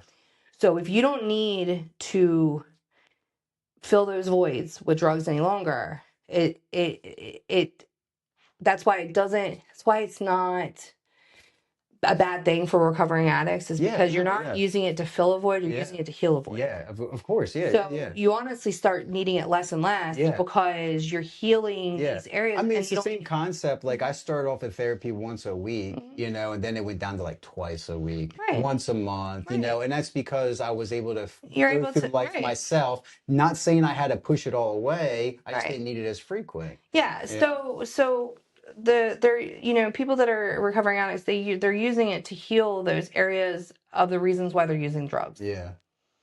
So that's why it's like amazing for recovering Oh addicts. yeah, it's absolutely amazing. And there's other Oh my gosh. to talks other medications they're working on to like Yeah. possibly help with PTSD As and other they, addictions. But yeah. like I said, we'll get into Yeah, that later. absolutely. Now the people that are close to you, like your Mhm. family and friends and all that, how do they look at you now? Oh my God. Do you I, still have some of those friendships that were yeah. before the Yeah. infusions? Okay. So like, so it's really cool. Like a lot of some of my friends that even know me. One of my best friends. She's known me since seventh grade. So she's Gotcha. seen me before mental illness, when it exploded to remission. So she's like Wow. literally seen me as a child and Wow. all the way up. Like she was with me when I was raped. Yeah. She is literally watched, Wow. and it's amazing because like Mm. I went from that person that just would never show up.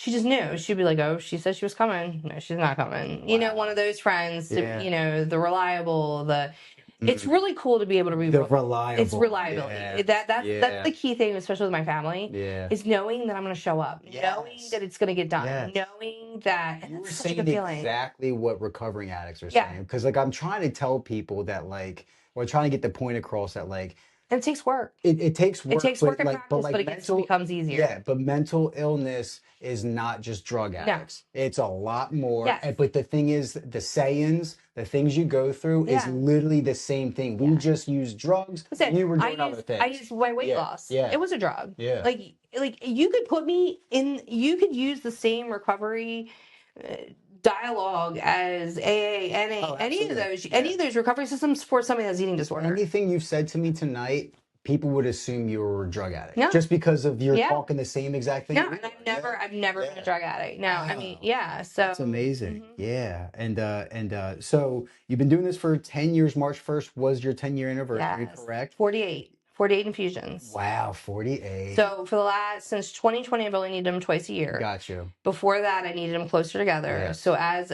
my years went on, I would go from like every 4 weeks, to every 6 weeks, to 7 weeks, you know, and eventually, so as I moved outwards, you know, the bulk of my amount was in the beginning, Yeah. and then slowly But now you're at that point. Is that like the minimum now? It's not going to ever be like once a year. I could do it, but I choose to do it every 6 months because It's working for you. If it ain't broken, don't it's fix a it. reset, Yeah. right? I look at it as like you're fueling up your battery again. Yeah. Like even at the end of my infusion life, like as it like you had energize your battery, it would still turn on, but it's not as powerful. Exactly. So every 6 months, it kind of just fills my my tube No, back up. yeah. No. You know, it gives me a little introspection, helps me learn. You know, so I choose to do it every 6 months. I have gone up to I've done it when the pandemic hit. I was definitely really afraid of going in and doing this, you know, when the Delta variant and stuff. I did wait 10 months. So I do have the ability to wait longer. Oh, so you can choose like, hey, I'm gonna wait a week or wait Yeah. a month or two. Yeah, Okay, or that's sometimes cool. I need it earlier. Yeah, Like let's say, you know, life's been shit. Yeah. And, you know, I'm about to go on vacation and oh yeah, I was gonna ask that too. So sometimes your scheduling conflict, you can be like, hey, can I come a week or two yeah, so earlier? like this time in May, I work in pre-K, and in May, our month, like the teacher's so incredibly busy that I have decided I could probably wait till the third week of May, but I'm actually going to get in the first week of May this time because for convenience sake. Yeah.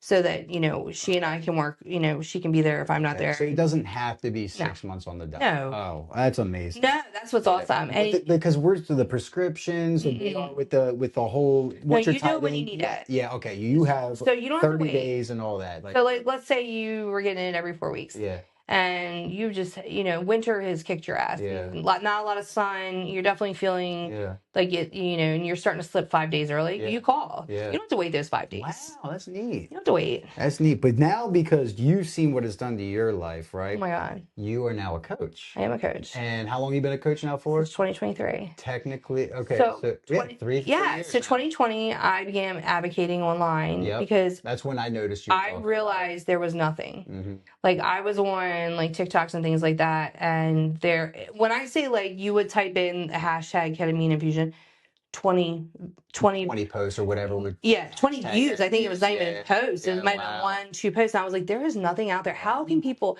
it is an injustice for me not to be telling the world that there is light at the end of mental illness.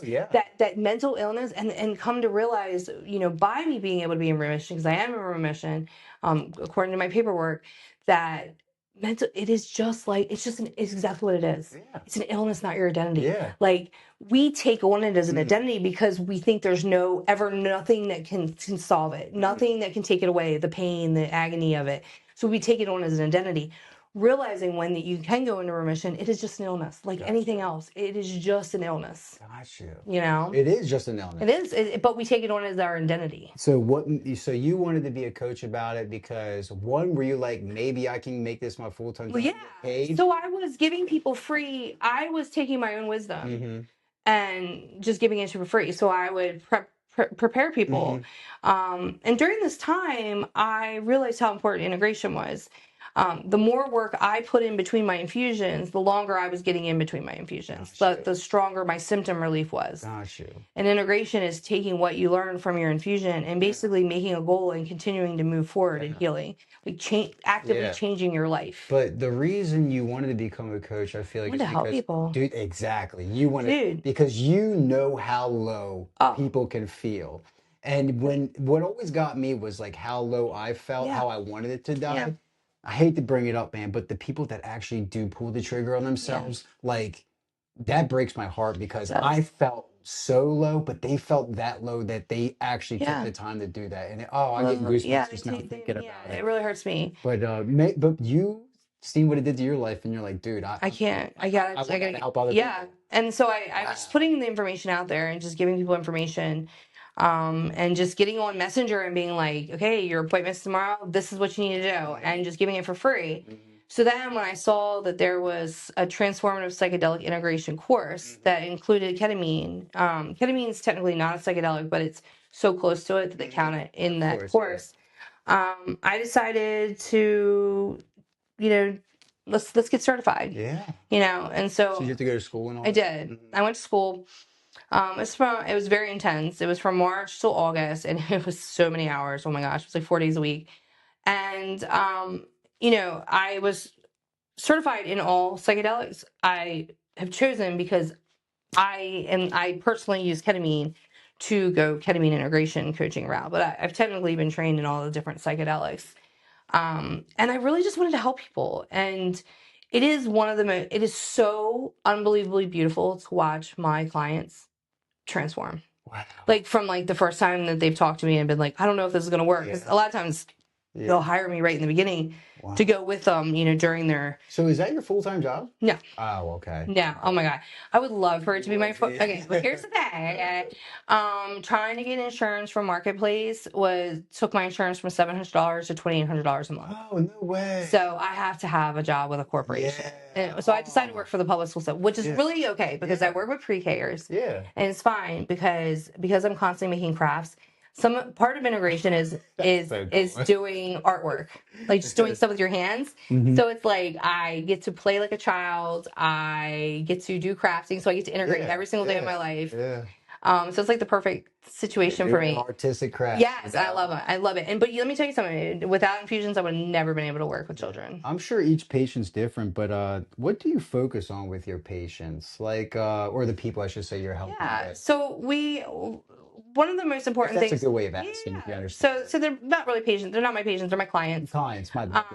But what we focus on is the integration and intention and getting them to benefit from the whole experience and optimize it from day one. And we want to optimize the experience so you can learn, figure out, and then they come and tell me. So because things can be symbolic. Things are not like, hey, this is what you need to do. Yeah. A lot of it's like very symbolic and stuff. So they'll get their information, they'll have their infusion. So your neuroplasticity in your brain is at its highest for the next 7 days after your infusion. It's where you're going to make a lot of your neurotransmitters, your neural pathways are connected. Like you're at your highest. So within those first 7 days, we get together and we talk not only about your infusion and what happened in it, so we can figure out what you need to do, how to lead your life. Yeah. For the next, between your next infusion. So we talk about that, and then we set goals, and I hold them accountable. So if you tell me you're going to go outside 3 days a week, I'm going to hold you accountable to that. I'm going to ask you, did you go outside 3 days? You check in with me. So it's a coach, like any other coach. We do the same thing. We have sponsors in the recovery program, and it's the same way. Holding us accountable, helping us set goals and all that. But since you were one of the first patients, they call me the Godfather. It's so funny. Did you have like a coach or anything like that? And nobody. So this was all my own. What's really cool is that I realized probably it kind of makes it more meaningful, the fact you didn't have a coach, because it really shows that, like, to me, that like it's coming from the heart. Yeah. Wow. Yeah, and so I didn't have a coach, but I realized pretty quickly that there was something to the infusions and leading my life, and the correlation between if I figured out during my infusion what I needed to do, and I actually did the work, I was seeing bigger symptom relief. I was seeing longer times in between. Like I was seeing correlations. So like when I finally got into the certification about integration, what they taught me was everything I knew. Yeah. I actually knew everything that Yeah. they were teaching me. Like, so my intuition was very strong with ketamine to begin with. Yeah. What my certification gave me was the ability to not only work with other psychedelic, integrations, but it gave me more of a professional way to run a business. Yeah. I pretty much knew everything I needed to know just by my own learning. Oh, wow. Yeah. So, I know there's a stigma for this type of treatment. Mm-hmm. I mean, I know people are looking at it like, oh, Oh it's just a yeah. party Oh drug. yeah. You're The gonna get, huffs and the snide yeah, remarks. yeah. And I mean, I kind of just, they're uneducated on it, right? Like, they're exactly uneducated. here's the Yeah. thing is that I would hope, and I'm not saying all humanity is great, Yeah. but I would hope that if you would see your love, even if you had the stigma of like, Mhm. and they did this, and you could see the relief, and you have a healthy relationship with this person, and you see the relief that you could look past the fact that it rage out. Yeah, people are like, it's a horse tranquilizer. I'm like, yeah, because it's safe enough for animals. Yeah, Like, yeah, like, yeah, like, yeah. like, reword, Mhm. reword your stigma. Yeah. Okay, oh, but they give it to animals. Yes, because it's safe Yeah, enough. but there's a lot of medicines that people take that they don't know My the dog animals. takes gabapentin and Yeah, trazodone. exactly. You know, when people are prescribed that stuff. My cat takes fluoxetine. Yeah. Like, Yeah, it's you could say you it's all know, animal medicine. yeah. So there's a lot of stigma to it, but like, I would hope that, people would be open enough Yeah. to see the relief, like, Yeah. and not be like, oh, just because it's ketamine. Do you not see that they are getting full relief? Yeah. Like, they are able to live now. I mean, look, you're getting it dosed out by doctors. Yes, You know, and it's you're medical not grade. you're not going to the corner buying it off the No. street with somebody having different dosages and all No, that you stuff. have you No, have yeah. all you Yeah. I got mean, your blood pressure. that's why there's a certain fentanyl in the hospitals, Right. and street fentanyl's a whole different Believe ballgame. me, I was on fentanyl for when I was anorexic. Mhm. I was very, very sick, and my body started breaking down. So whereas your body usually breaks down about 50 cells a day, mine was breaking down about 25,000. No way. Yeah, so I was 25,000? 25,000. Oh, that's a lot. So my body was literally eating itself alive, and Yeah. I did not want help. So they just slapped fentanyl pain patches on my arms, and Yeah, just a numb. just so I could die peacefully, basically. That's now. Is it becoming more accepted because? Yeah. Well, I'll tell you who's helped it. And and I'm not that I don't ever talk politics because I want to help every single person in life. Yeah. But Elon Musk. I was going to bring that. I have his name right here. Elon Musk. Yeah. I was going to bring him up. And it makes me mad because with political agendas and stuff, a lot of people have taken and twisted his use of ketamine. Yeah.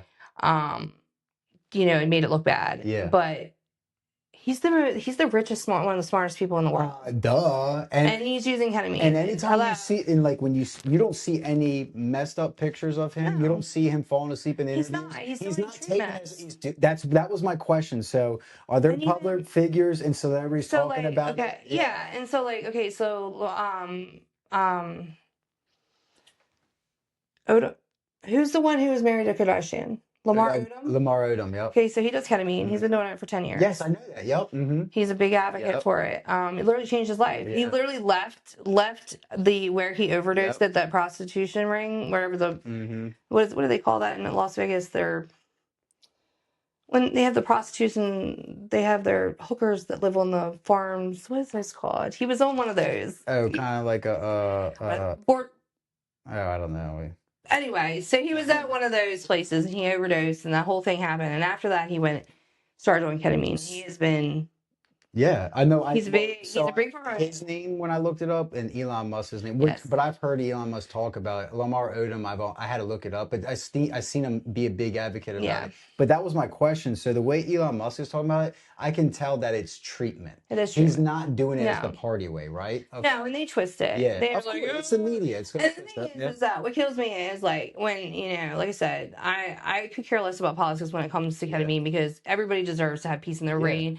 And they would like snap a picture of him and it just happened to be that he was like half blinking. Yeah. Not that he was and they'd be like, he was on ketamine in the Oval Office. I was like, dude, shut up. Yeah, they used to do the same thing with Biden. They did know. with Trump. When I in the middle of a know. blink, they're falling asleep during a meeting. They do I it know. there. So like, it's like, wow. I think the one celebrity that Matthew I was Perry. gonna bring him So up. he was doing ketamine, and then, but the Not thing was, not is the not the infusions, was he? he was doing infusions, but it has nothing to do. His situation had nothing to do I with didn't think so. infusions. I didn't They think so. never linked it to Yeah, his infusion place. you didn't think so. Yeah. He was. They literally, they called her like the godmother of ketamine. Mhm. They took somebody that was a drug addict and abused him Yeah, basically. yeah. Like they found Because he he had had fifteen addiction. thousand Yeah. dollars worth of Mhm. vials. Like Yeah. they literally pushed. Hmm. They manipulated his drug addiction Hmm. to get $50,000. You know Hmm. what I mean? So had nothing to do with Yeah. infusion. It No, made me I didn't very think so. sad Yep. that and the thing was, and there's like, well, he died from it. Yes, he did surgical Hmm. amounts in a hot tub. Yep. So it numbed his body where Hmm. you couldn't move. Hmm. He drowned. Like Yeah. it wasn't even the ketamine that killed him, it was his drowning. Yeah. But like it has nothing to do with the and that makes me really sad because Hmm. it's the way the I know. media Yeah, I know. I know. Yeah. mixes it. No, it's a shame Just no matter because, who it yeah, is. and just Yeah. because he had infusions didn't mean that he was addicted because of that. He Mhm. was getting it very rare Yeah. from his clinic. Yeah. They literally honed in on Mhm. his drug And he addiction. had the money. Yeah, we'll give Yeah, you 50 grand. That does nothing. yeah, That's nothing to him. Yeah. nothing. Yeah. And it's kind of the same thing with Michael Jackson. He had so much of what was it that he was taking? Like some type of like anesthesia or Yeah, it something. was an But he had so anesthetic. much in aesthetic, that's right. But he had Yeah. a lot of money, right? And And maybe and that's why the guy sits in jail, is Mhm. because he took advantage Exactly. of Michael Jackson. And Exactly. that's why the people that took advantage of Matthew Perry is gonna be in Yeah. jail. So I was wondering that, like, because I could not, I was trying to find out if Elon Musk was actually doing the Yes, infusion. so he So does treatments. he's not the party No. one. That is amazing. But back to the federal thing, is it legal federally? Yes. Oh, it is. Ketamine? Yeah. Yeah. Like ketamine infusions Yeah. it is. Okay, I It's wasn't it's sure. legal. It's legal in all 50 states. There's when I started, there were 3 clinics. Now there's over like 1,600 clinics. Wow. Not all great ones. Yeah. You definitely gotta like do your due Yeah. diligence. But yeah, it's in every state. You can pretty much just Google search ketamine infusion clinics near me. Wow. They'll pop up by Yeah. mileage from where you're Yeah. wherever you're typing. Yeah. And yeah, and you don't need a referral because unfortunately, very rarely insurance will cover That was my next treatments. question. Yeah. Um, Because insurance didn't cover my my aim and clinic, no. brain scans and all that. It didn't cover that. So Yeah. it's very rare that you will have insurance. Now, I just posted a video. I like to post some of my past videos. Hmm. Happened to post a past video, and somebody said that in Minnesota, their Medicare paid for it. Now, I'm pretty sure that was Hmm. TRICARE, TrueCare. I've heard of them before. Kaiser Yeah. tends to pay 100% of your infusions, but the thing Interesting. is most clinics don't take insurance. Yeah. So you're still going to pay out of pocket to have to But get it that might reimbursed. change in the future, you think? I I hope. mean, it's already bigger now than it was 10 years Yeah. ago, and The problem is they have not technically mhm. for infusion for Spravato, which is covered by insurance. That's the Okay. nasal spray version. Oh, okay. That has become FDA approved in 2019. There's a Interesting. protocol though, so Yeah. you just can't have insurance cover it. Unfortunately, somebody that's bipolar doesn't get antidepressants or Gotcha. SSRIs. Yeah. So the protocol is for insurance to cover it right now is you have to have been on 2 SSRIs. Well, people that are like me would not even be a candidate for ketamine Yeah. Yeah. because I took mood stabilizer and antipsychotic Yeah. instead of SSRIs. So there's a protocol for it. Yeah, There's they some kind of type of little catch in there. I there's a little gotcha. catch in there. But there are a few insurances that cover it. Chances are, if you do get your insurance covered, you're going to be paying out of pocket at first and then getting them to reimburse it back Gotcha. because Yeah. clinics are just not taking Hmm. insurance. Yeah. They're just not. It's just rare. How So much is it? price around. So I have seen ketamine. And one lady in Arizona that I know my client, she gets it for $35. That's it? $35. Mine's 440. That's still less than I thought it would be. So hers are $35. Now that's rare. That's Yeah. a rarity. Yeah. And I've seen them all the way up to 1,000 per infusion. So mine here at Mood Wellness Center in Columbia, Maryland, which amazing clinic. Wonderful. They're 440, which is average. That is But still, right on the money. it's every 6 months. It's for me every 6 months. When it was every month, it was definitely harder. But we looked at it like a diabetes medicine Yeah. or a heart medicine. Like Yeah. it was keeping me alive. Yeah. It was not a choice. 6 months. What is that like? 880. Yeah, a year. I don't even pay that because I'm the coach at That's Mood not even Wellness Center. $100 a month. Mm-mm. No, it's like 60 or something like So that. it's because I'm the coach at Mood Wellness Center. I do coaching for them. I do get a little bit less for my price, but like 440 is what it is. But that's like anywhere. I'm gonna say 85% of the places that you kind of find out their pricing is Of going to be course. between $300 and $600 per That's still a infusion. lot less than I I'm thought telling it you, was I would gonna pay a be. million. I'm Yeah. telling you, Oh no, the yeah. peace and silence I get Oh yeah. is worth every Yeah. single penny I spend on my Do you infusions. guys have like grant programs for like beginners or stuff like that? I No. know that. So some clinics do. Okay. They do. Some have them. You can also use flex spending. So like you know how like some insurances you'll have like you know you put certain amount of money on a card so you can get like cough medicine and stuff like Hmm. that. You can use flex spending on it. Um, I really like I think that would be definitely a goal in my future would be to somehow get in front of the state of Maryland government to tell my case about why it's so important for ketamine to That'd be be paid amazing. for. That'd be amazing. Yeah. There's people doing like that for other Well, that's how psychedelics. cannabis, Yeah. you know, that's why we have cannabis in Maryland. It was a little boy Yeah. that Oh went, wow. yeah, his name was Connor. And I remember that year. It was just like Connor Sheffield yeah, was his name. 4 years ago, I think we were able to vote. They gave us the choice that they said we're going to give the citizens of Maryland a choice. They said, "Do you think it should be legal?" And Absolutely. everybody said, "Yeah." Yeah. You know. Did has like there's been a problem with like I know sometimes depending on the medication, big pharma will kind of fight up against it. Like, kind So, of think that's kind of the reason why weed hasn't yeah. been. So here's the thing. Okay. So the reason, honestly, like the reason why it's not being covered and stuff is because in the 1970s, the government put a cap on ketamine pricing. Mhm. Okay. So It always comes down to money, it doesn't does. it? Yeah. And so they cannot raise the price of ketamine. Mhm. So really what you're paying for isn't the ketamine medication price, it's the electric to keep it on, the doctor to Mhm. be in the Yeah. office, the nurse to give it to you. So that's really where the price is. Got you. It's not the ketamine cost. Ketamine's pennies. Got you. And so it's not a big money. So Spravato, they've FDA approved that. If Yeah. you were to try to pay that out of pocket, you would pay $1,000 per session. Yeah. It's more money to get sprayed up your nose twice a week than it is to get ketamine Wait, that's IV. more money? Yeah, through insurance. So if you didn't have insurance, you'd pay $1,000 per But your insurance covers it because it's because they it's a okay. They moneymaker get so because much because money it's off a it. sketamine. Yeah. See, Spravato is a sketamine. Got you. Then you have ketamine. Sketamine and ketamine are mirror compounds. So if you were like looking in chemistry, you would see the compound of ketamine Yeah. would look exactly like the compound of a sketamine. They mirror each other. So they do the exact same thing. So that's why they're able to raise the prices on a sketamine because it's not ketamine. It's synthetic, isn't it? It's synthetic. Got you. Okay. So that's how they're able to make money on it. Got They you. cannot make money on ketamine because of the cap in I the was 1970s. I was really curious about how Yeah. that was with Big Pharma and all that. Mhm. But anyway, we mentioned PTSD and we talked about Amazing for PTSD, yeah. CPTSD. So you've heard of Ibogaine, obviously, Yes. right? And the thing is, what I just keep seeing is that like they are telling me these people are going in So addicted and it's called opioid interruption. got you. So basically, it's interrupting those withdrawals. It Mhm. takes away your withdrawals and stuff like that. It interrupts that. Yeah. So whereas the hardest part of Is the beginning is the beginning stages, the part, withdrawals, yep. and not only are you able to do the interruption, but it's also putting things into perspective for you. So it's like ketamine at the same Yeah. time. Yeah. So you're getting healing, you're healing from trauma, like all that's in with the fact that it's helping you interrupt that withdrawal. Yes, okay. So it gives a huge advantage to people that need to get through The those beginning, first yeah, that those first couple beginning, days that or hump. that week, yeah. Yeah. Yeah, because I mean, I keep hearing stories and it's unbelievable because some are like they haven't touched a drug since It then. is so it definitely is something that ibogaine it has to be done like in a medical facility Mhm. because it is one of the more dangerous psychedelics. Yeah, they say like a doctor has to monitor you because of cardiac arrest. Yes, you can go in cardiac arrest, but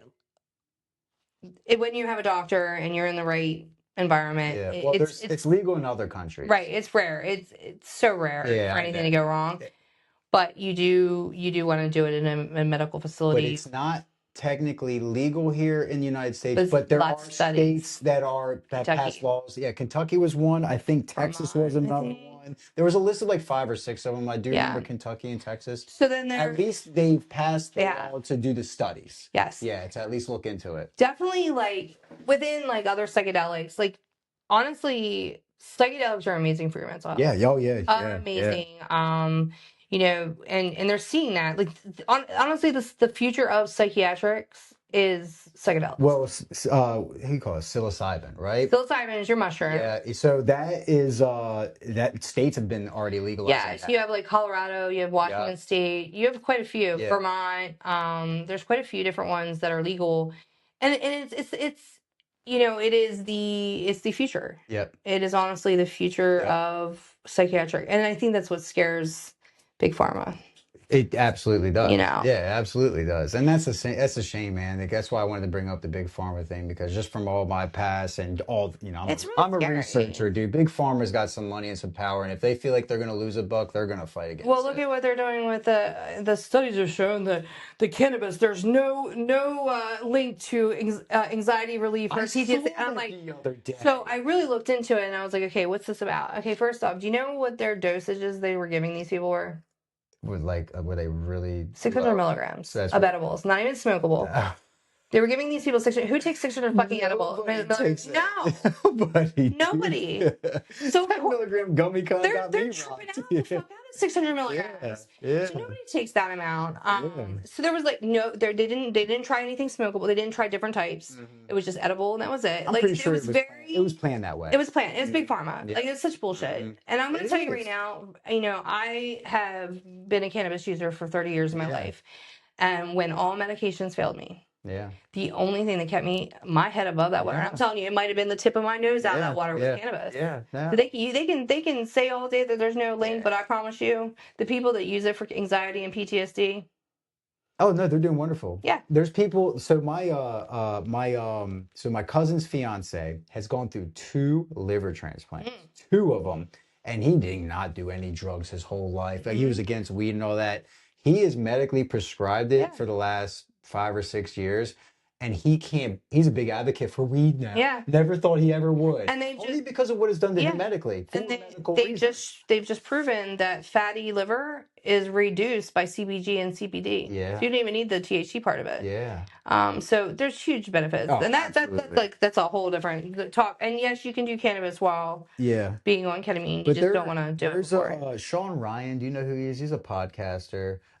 He's not as Are big you as talking like about the Ryan Simpson guy? No. no. His name's Sean Ryan. Mm, He's an old military guy, but he's somebody I listen to on the podcast yeah. sometime, and he went in there and he's like known as a celebrity now. Yeah.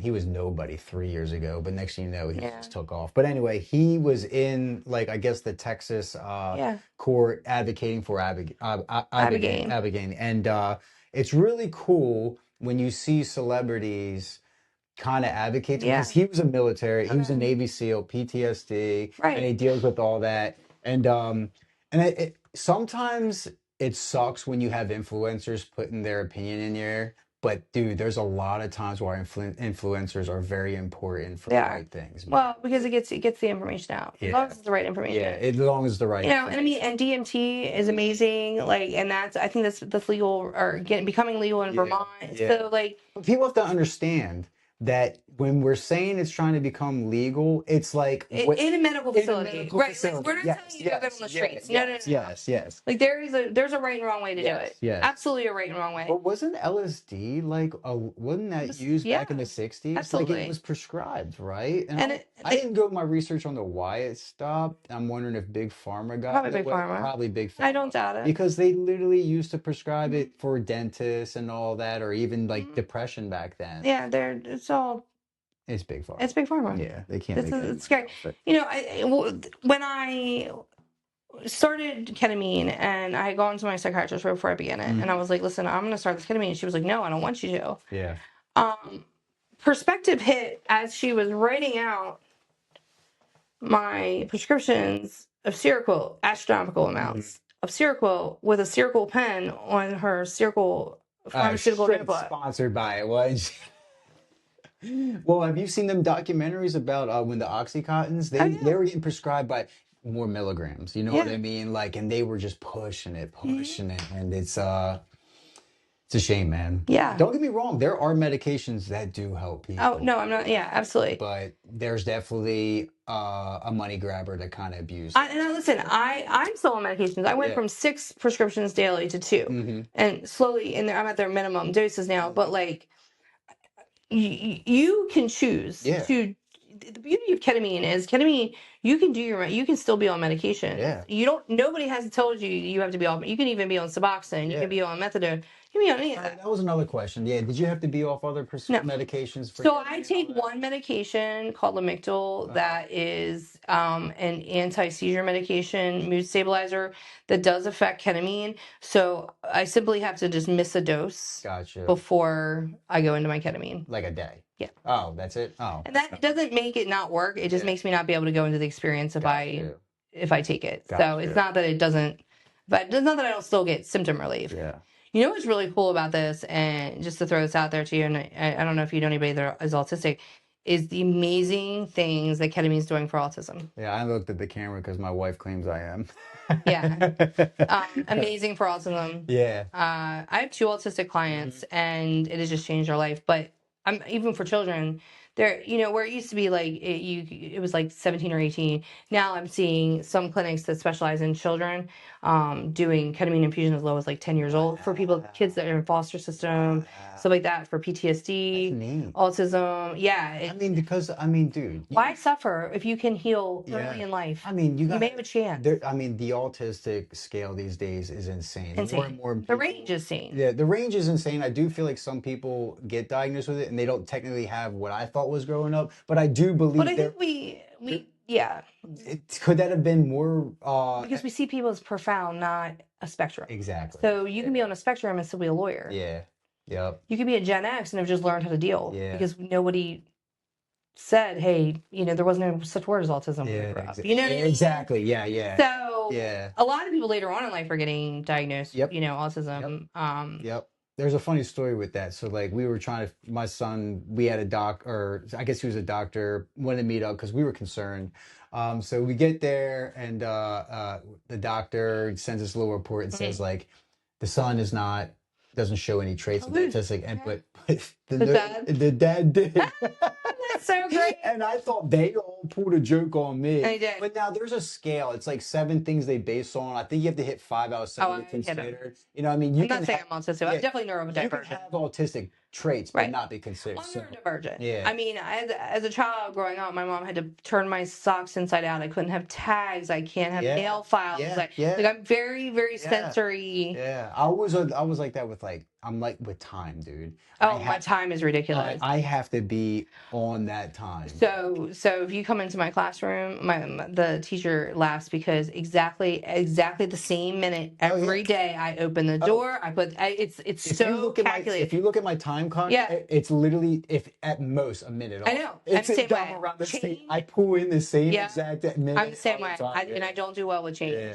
If yeah, you change no, things or yeah, things throughout. So yeah. yeah.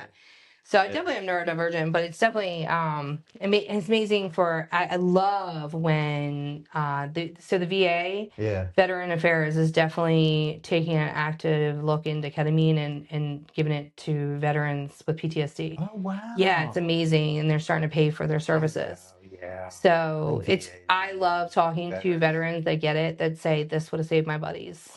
This would have Oh, saved yeah, them. they said I would have saved my buddies. Yeah. Oh, Yeah, I know.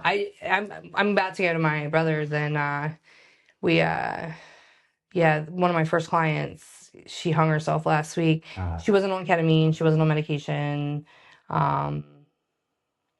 just couldn't hang anymore. Just Yeah. couldn't take it anymore. She's transgender, Yeah. and so she doesn't really have a place in this world. Yeah, There was a right lot now. going on. I know. I'm sure a lot of hate. Yeah, a lot of hate. But it's really sad, right? Because I have a lot of survivor guilt. Mhm. I had a boyfriend that. You meaning like, why am I still here and that person's not? Well, I have a lot of survivor guilt that I get this treatment that saves lives, and I'm able to afford it, and this isn't available to every single person. Yeah. It's because it should be. Yeah. No. Yeah.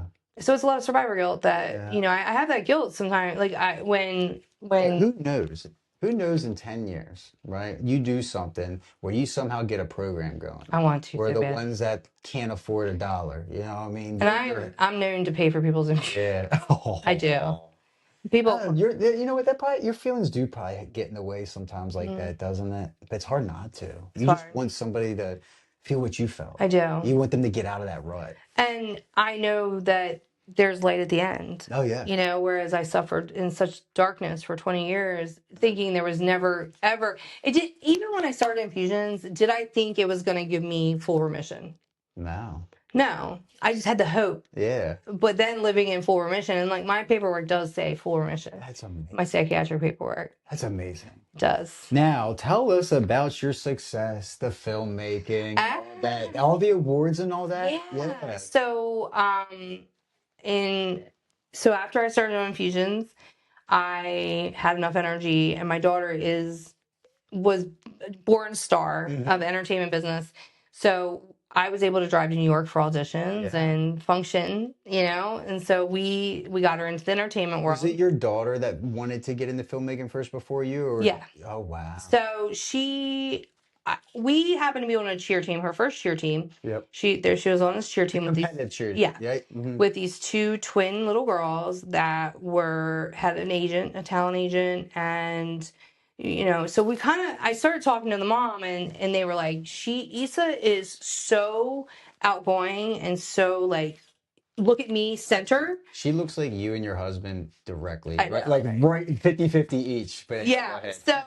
So how we got into it was we needed headshots. Headshots are pretty expensive, but these little girls had booked a Vogue modeling shoot, and they had a famous photographer that was coming from the West Coast to come to the East Coast to do their shoot, but they ended up getting a paid gig. And so instead of giving up their spot with all their deposits, because it was twins, the mom said, do you want to take our spot and get your daughter headshots for free? Because we've already paid for two people and you only need one.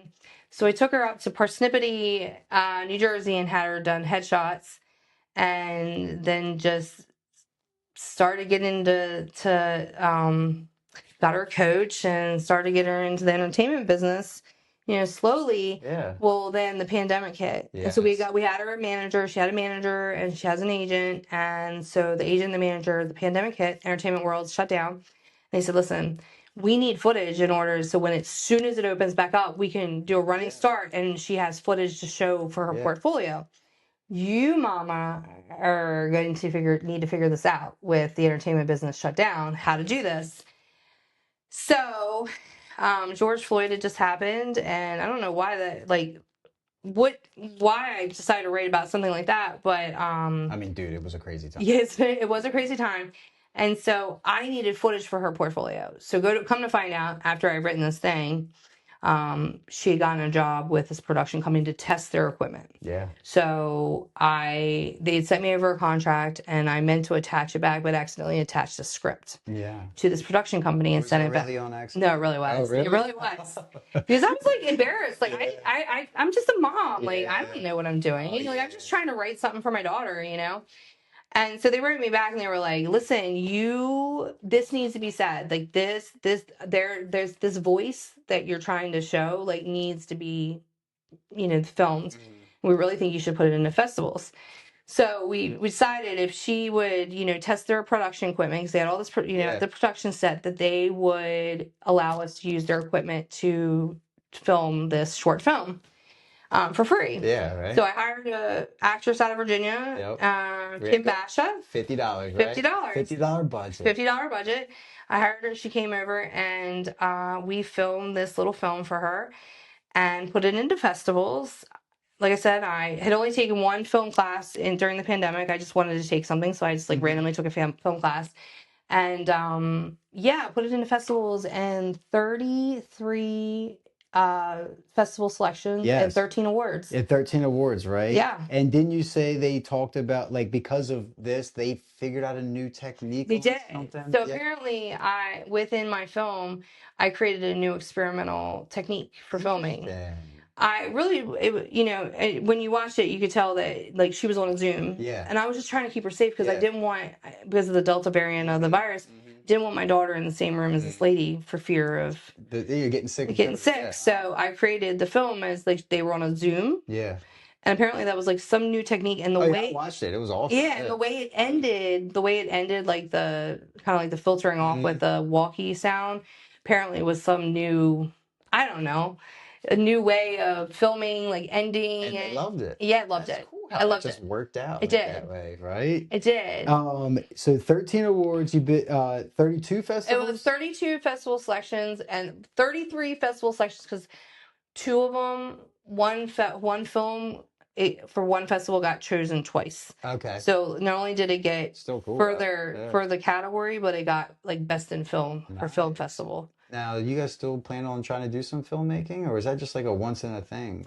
We have, yeah, no, I've written more. Oh, you I'll have to show you have? some of them, and with me Yeah. acting in Yeah. them. Oh, really? Yeah, Yeah. So because my daughter, as she's been, she was a lead after that, Mhm. she did get a lead in a film. So, that 2021, May 2021 to October 21, we were on a set for her film. She was a lead role. It was I called think I Drake. remember seeing you posting Yeah, I'll have to about that. show, Yeah, I'll you have to said, send you yeah. the things Yeah. because it's three of them.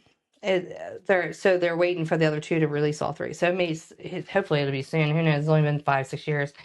But she's since gotten out of it but I love it. Yeah. I love acting, Yeah. and so I've actually written more for myself and filmed Oh, that's myself. awesome. I'll have to show you. But I remember you telling me about it, and you said I could not have been able to do this Ever. without my infusions. Ever. Amazing. So Ever. you I was not became, a theater kid. yeah, you I became Michelangelo, mm-hmm. and next thing you know, you're becoming like, Friggin' and whoever your Martin next, Scorsese yeah, or Spielberg or something. yeah. Yeah, and I've written a few other ones since then and filmed them with me in it. And I up until about a year ago, I had my own agent. Actually, my dog still has her agent, but I've kind of gotten more into UGC at this point than just like pure film. Yeah. I love acting. I would never been able to do it. And you know what makes for me, and people are like, you're really good at acting, is the mask that I put on during mental illness is what helps me be able to create characters Oh yeah. Oh because I yeah. was able to pull it on and off Yeah. for 20 No, years. people say I can that to do that in me. People acting. say that to me. They think that like I have a pretty good like very interactive and I can change my tone. Yeah. And I literally think it's because I had to Yeah. lie behind a Yeah. mask for all them Absolutely. years, 100%. You created characters that whole Yeah. time. And now it makes you think about like all the actors and actors Yeah. that struggle with mental Well, health. they're Like they the one. probably went Yeah. through all that trying to lie Mhm. their way out of life the whole time, Yeah. and now they be an Well, look at actor Robin about it. Williams. Yeah. Oh yes. I know. Oh, I Amazing, know. right? Yeah. Like you would think you would have been the happiest person in the I world. know. But like, yeah, it's all masks. Oh, wow, that's cool. So yeah, like I now I do UGC. So I've taken my film, all my filming knowledge and all my social media knowledge and how to light and how to do these things. And now I have the third type of business called UGC. It's user generated footage. So basically, they send me products, and I create footage for people's social media accounts. So because companies can't possibly pump out everyday No, no. posts. Yeah. So they hire people like me to get the product, Oh, what? and then I create videos for them. Oh, that's cool. Yeah, so it's cool. So I Wow. get paid for it. It's nice. That's cool, but And that's no, not your full time, right? no, How do you literally keep the motivation and the time? Because I feel like you're just always involved into I am. something. Like if once you're off work, I feel like you're gonna spend a couple hours trying to post a I am. video, or you're gonna try to do some filmmaking. Because when you're not mentally ill, you actually have energy. Absolutely, good answer. You're not tired. No, you're right. You actually have energy to do stuff. You only need probably what, 6 hours of sleep, 7 hours of I do. sleep. Yeah, it's about 6 hours. Yeah. And when you are not mentally, you do not realize how much energy it takes to be mentally ill. That is why people don't get out of bed. That's why you're tired. It's so draining. It is the most tiresome thing Yep. to survive, because that's really what you are is. doing. Just to survive each day is so tiresome. Yes. So when your brain stops trying to fight you every single day, you actually have energy to do other stuff. Oh, wow. That's a good way of Yeah. thinking about it. So I have a couple closing questions Yeah. for people that are interested. Sure. What would you say to somebody that was possibly considering ketamine infusion? Yeah. So what's really cool about ketamine is it pretty much, if you're mentally ill, it pretty much treats them as everything. Yeah. Even where they were very skittish about schizophrenia back in the day, they will start treating schizophrenia because, they were always the problem with schizophrenia is that you are not connected to reality. Yeah. So they were always afraid to give ketamine because you are disassociated with reality. It's understandable. But people that get schizophrenia are also seeing major symptom relief. So now they're even doing it with schizophrenia. So honestly, bipolar, major depression, OCD, agoraphobia, eating disorder, panic disorders, anxiety disorders, addiction, did I say agoraphobia, you pretty much, you name it. Even people that suffer from personality disorders. I'm not saying it's going to take your personality disorder away, Yeah. but it's going to give you relief from that Yeah, brain yeah, that's yeah, yeah. bombarding you Yeah. about your Yeah. personality. I mean, dude, like relief was the one thing I Relief, just wanted in my brain. Just some so bad. relief, That's man. all you want, Yeah. and you're not asking much. No, You're really yeah. not asking much. The biggest misconception about ketamine therapy, I can probably already answer that one, but the fact that people just think it's a party joke. It's not. It's not. It's a miracle Yep. to the mentally ill. Yeah, because it's literally not you. People are not using it as a party No, we're You're in using a it as a medical tool. field as a tool, and you're not getting messed up on it. No. You know, it's a low And it's 40 doses. minutes, Yeah, and by the time you leave that clinic, it's out of your system. They've, yeah. they've already pushed it out of your system. Wow, that's interesting. And now, where can people find you? Actually, this is your chance to talk about where you are online, but also where can they find you and all this information for possibly getting treatment themselves? Yeah. So I want to point out, first off, ketamine integration, we didn't talk crazy amounts about that. For me as a coach, Oh, ketamine yes. integration is the most important part of ketamine, Mm-hmm. is the actual, the after Mm-hmm. this integration, because that's what makes those good feelings that you've had during your infusion not fade away. Yes. So basically, you can find me at ketcoach.com or ketamineintegrationcoach.com. Uh-huh. I pretty much bought all the web links. So if you just look up Wait. ketamine infusion coach or ketamine integration coach, I have them all. That's I have you? yeah. Oh, that's cool. I have ketamineinfusioncoach.com, Wow. ketamineintegrationcoach.com, ketcoach.com. I just bought Okay. yeah, so you can pretty much find me on there. Or you can find me on social media. On Instagram, YouTube, and TikTok is I am 4K Trip. Mm-hmm. On Facebook is JJ I am 4K Trip. They're a little bit different. Gotcha. So, Yeah. but you can pretty much find me on social media. Yep. I answer messages. You can get on my website, leave a form or whatever you need. Mm-hmm. I also work with Mood Wellness Center. If you're in Maryland, I highly suggest you look in, if you're thinking about ketamine infusion, absolutely look into Mood Wellness Center. They have That's one. the one you go to in Columbia, right? So Gotcha. they have two Okay. branches. There's one in Annapolis, one in Columbia. Yep. Absolutely. I've actually been in 3 different clinics over 10 years, and I will promise you this is by far the most healing place to be able to heal. Healing, set and setting is your two most important parts of your ketamine. Set is your mindset. Setting is the place that you're going to heal in, and the environment that they give you to heal in is absolutely breathtakingly I amazing. honestly, and the fact of how open you are, where you're taking your videos in there and showing you, like, I mean, it really made me like realize that, like, It's not scary, it's and not it's not the party. total opposite of scary, It's honestly. you can see, Yeah. even I literally cry every infusion right beforehand because I'm so humbled Yeah. to go into this and be, I am right now, and I hope in so soon that everybody can have access to this, Yeah. because everybody deserves to Yeah. have peace and Yeah. heal, right? Because I feel like a lot of times, and I know nothing against medications, but doing those for 20 plus years and 40 types, they were just band-aids. Mm-hmm.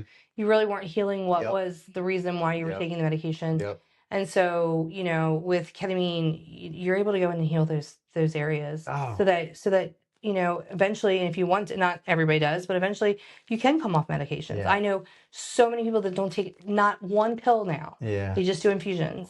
Wow. So I mean, it is absolutely just That's so neat. it's such a beautiful, it's so neat. life-saving, Yeah. life-changing treatment. And it's just cool how you're being a big advocate, and all you want to do is just help somebody I else. do. You're just That's really all I do. you're just showing your story. Yes. And showing how I'm just showing you my were, results. and now, yeah, that's all you're doing. Yeah. And just giving you and trying to make it less scary. Yeah. Because so many comments are, I'm so scared to start this. What if I freak out? But, and I'm like, it's not that scary. Yeah. It's honestly like, I'm a Joe Schmo mom. Yep. Like, I'm not a crazy blue haired chick. Yep. Like, this is a Joe Schmo mom. Yep. Gen X that gets this, that lives a good life. I live quality life. I work. I function. I'm a good mom. I'm a good wife. Yes. And that's all I can ask for. Oh, that's amazing. Yeah. I don't have much more for you. Is there something that you wanted to hit back on? Yeah. So to find ketamine, if you're not in the Maryland area, you're going to Google search, Firefox, whatever you want to do. You're going to type in ketamine infusion clinics near me. It's going to pop up per mileage. And then what you're going to do is you're going to call them direct, and they're going to have you send over your psych files. You don't have to get a referral from your doctor. You don't even have to ask your doctor's permission, because sometimes doctors, they're old school. Yeah. They haven't quite gotten up to speed on where, how life-saving this is. My doctor was not for it. I went against them. So be your biggest advocate. It's okay. Wow. Yeah. Wow. Yeah. So the doctor you were seeing before these, you told them like, I'm looking into doing Yeah. And they were like, no. And I'm like, you want me to continue to do something that is not working? That's the definition of insanity. the same doctor that told you there's nothing else they could do for you. Mhm. That's interesting. You ever talked to him? Ever said like, He ended up moving. He moved. I ended up eventually going somewhere else. He ended up packing up and moving out to Virginia. And last year I found him, and he never answered me back, but I wrote a general email to tell him how successful and wow, from the whole intrusions and all that. yeah. Wow, that would be cool if he did. Yeah, because this psychiatrist was so good, okay, that when I would lose insurance, because he knew how bad I was off, when I would lose insurance, I didn't have insurance, he'd still see me. He'd sneak me into his office That's and cool. still. There's not a lot of many doctors out there like that, you know. Definitely. No. So advocate for basically what I'm saying is advocate for yourself. Mhm. There still is some stigmatism behind this treatment. Is life-saving. The beauty is I honestly think it's 85% effective through studies. I think it's more like 95%. The reason why some people isn't effective for them, honestly, the clinic can fail you. Yep. So that's why you want to do your due diligence on your clinic. Okay. That's a good point. Yeah. Second is if you're not ready. Let's say somebody, say mom or, aunt is like, look, this is clinic and you're just not quite sure or ready. If you're not ready and in it, I mean, that's kind of like anything in life. it's a mindset. Yeah, if you're not ready to get clean, you're not ready to Right. fix So your you gotta life. be ready because this is gonna bring stuff up. Yeah. Like that's why it's called ketamine infusion therapy. It's just not a ketamine treatment, it's a therapy too. Yeah. So you gotta be ready to heal. Yeah. You gotta be ready to be I did make proactive a note on here and too change your life to because talk about the difference between therapy and treatment. yeah, so this is you got to be ready to change because as your brain becomes more healthier, you have to stop the survival life that you've been living and start to live again. Yeah. And that's hard. Yeah. It takes practice. You got to be proactive. Yeah. This is just not I lay there, get the medication and it does the thing. You only get minimal results. Yeah. You put in the effort. Yeah, you still got to put in the work. Put in the work, you're going to see the results. Yeah. So that's beautiful. awesome. It's such a beautiful thing. Thank you so much, Michael. Yeah, Michael. It's yeah. hard because we work together. And I do want to ask you, because you knew me before with him. I mean, I know you didn't know to the extent of how much suffering I was at work because I did put a big mask on, and of course I didn't know to the extent of how far into drug addiction you were at that point. Like we put our masks on, but knowing what you know now, knowing me with knowing that you knew me before infusions and now, do you see any differences? Yeah. What do you say? Well, so thanks to social media that I seen your transformation. You saw me grow. Yeah, I saw your grow, but like you have a glow. Yeah. Like you look happy. Like you didn't even hesitate when I said, "Look, I'm in the beginning stages of trying to do something." Mm-hmm. I was really self-conscious as you come out here, and you said, "I would love to talk about it." Yeah. I got to tell the world. I would love to tell them. And not only that, you have also done you've been in magazines or at least interviewed. Women's Health. Yeah. Yeah, I've been on PBS. Yeah. I've been in quite a few places. I said, I mean, I see a difference. It's been years since I've physically seen you in front of my eyes, but I'm sure you don't see the suffering. I'm sure there's a suffering to my face. Absolutely. Oh yeah, you and a lot of us in there. But no, I definitely, and I do remember some of the conversations we would have at work, and like I knew going back home, you weren't happy, and like it wasn't technically you were blaming anybody else, you would kind of just like, I'm just not a happy person and whatnot. But I mean, I'm a big advocate with mental health. Like I try to talk to people about it and just how important the brain is and getting your brain right. It controls everything. It controls everything. And you are not your illness. Yeah. Please remember that, friend. Yep. Like, I know it's hard because when you're in the dark tunnel, it takes over your identity. People know you as that. But when you get a healthier brain, you see that it literally is just like an illness, like Yeah. anything else, that you can recover from Yeah, it. was looking through our old messages, and like I've been reaching out to you about your transportation for Wow. like 4 or 5 years Yeah, now. Yeah, yeah. yeah. I think it was like 2021 or I've 2022. noticed that because Yeah. I happened to like go through Yeah. trying to find the link Yeah. to So your podcast. I was still like I was And watching, I you in know? 2020 was I had been doing it for a while, Hmm. but that was really the year that I started going on my self-healing journey. Hmm. Like really self-love. That's when the person that we both know, Yeah. I stopped watering our friendship Hmm. and realized that that shit dried up and she stole from me really quick. Hmm. So like ketamine, not only will it take away, your symptoms, but it's also a journey to finding your truest self. Exactly. Yeah. It really is. Exactly. So I Yeah. don't ever think, I don't see ketamine. People are like, "Would you ever stop?" And I'm like, "No, no. Yeah. Even if I had a chance, I wouldn't because there's so Yeah. much learning that I do. Even Yeah. those twice a year that I do Yeah. this. Yeah. No, and also like why break if it's not broke, don't fix it, Yeah, you and I know? think, but that's society for you, right? Yeah. Like that's society for you, Yeah. It's kind of like, oh, you're all healed up. Let's just go ahead and cut it all off and see right? if you can do it on your own or whatnot. Or you have a mentally ill person that starts to feel better and they stop their medication, or their family goes, well, you don't need the medication, you're feeling great, and it's like, well, that's what was keeping me better, Yeah. and people stop it. You know what I mean? Yeah. So it's life saving. It's Yeah. literally saved my life. Oh no, and like I said, I've seen the transformation, and I've been so into it. So I am so glad you came out Yes. because a lot of these questions is really what I wanted to know, but it's Yeah. also other questions that I'm sure the public wanted to know too. Because I've been talking about you for the last 5 or 6 days to some of my friends, like who I have coming out here, and I got a couple people like they can't wait to see Oh, how I'm I so interact. Yeah, glad. it's so cool, just because it's so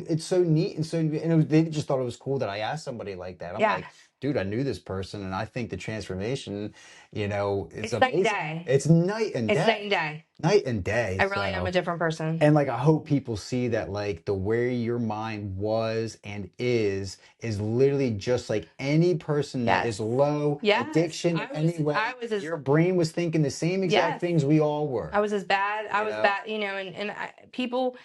people have a hard time seeing me Mhm. as bad off as Yeah, that, but I'm like, I was at the bottom. yeah, Like I was, let that steering wheel go and just go. yeah, I was at that point, yeah, where you really contemplated. yeah, So the only thing that kept me alive was my husband and my daughter. yeah.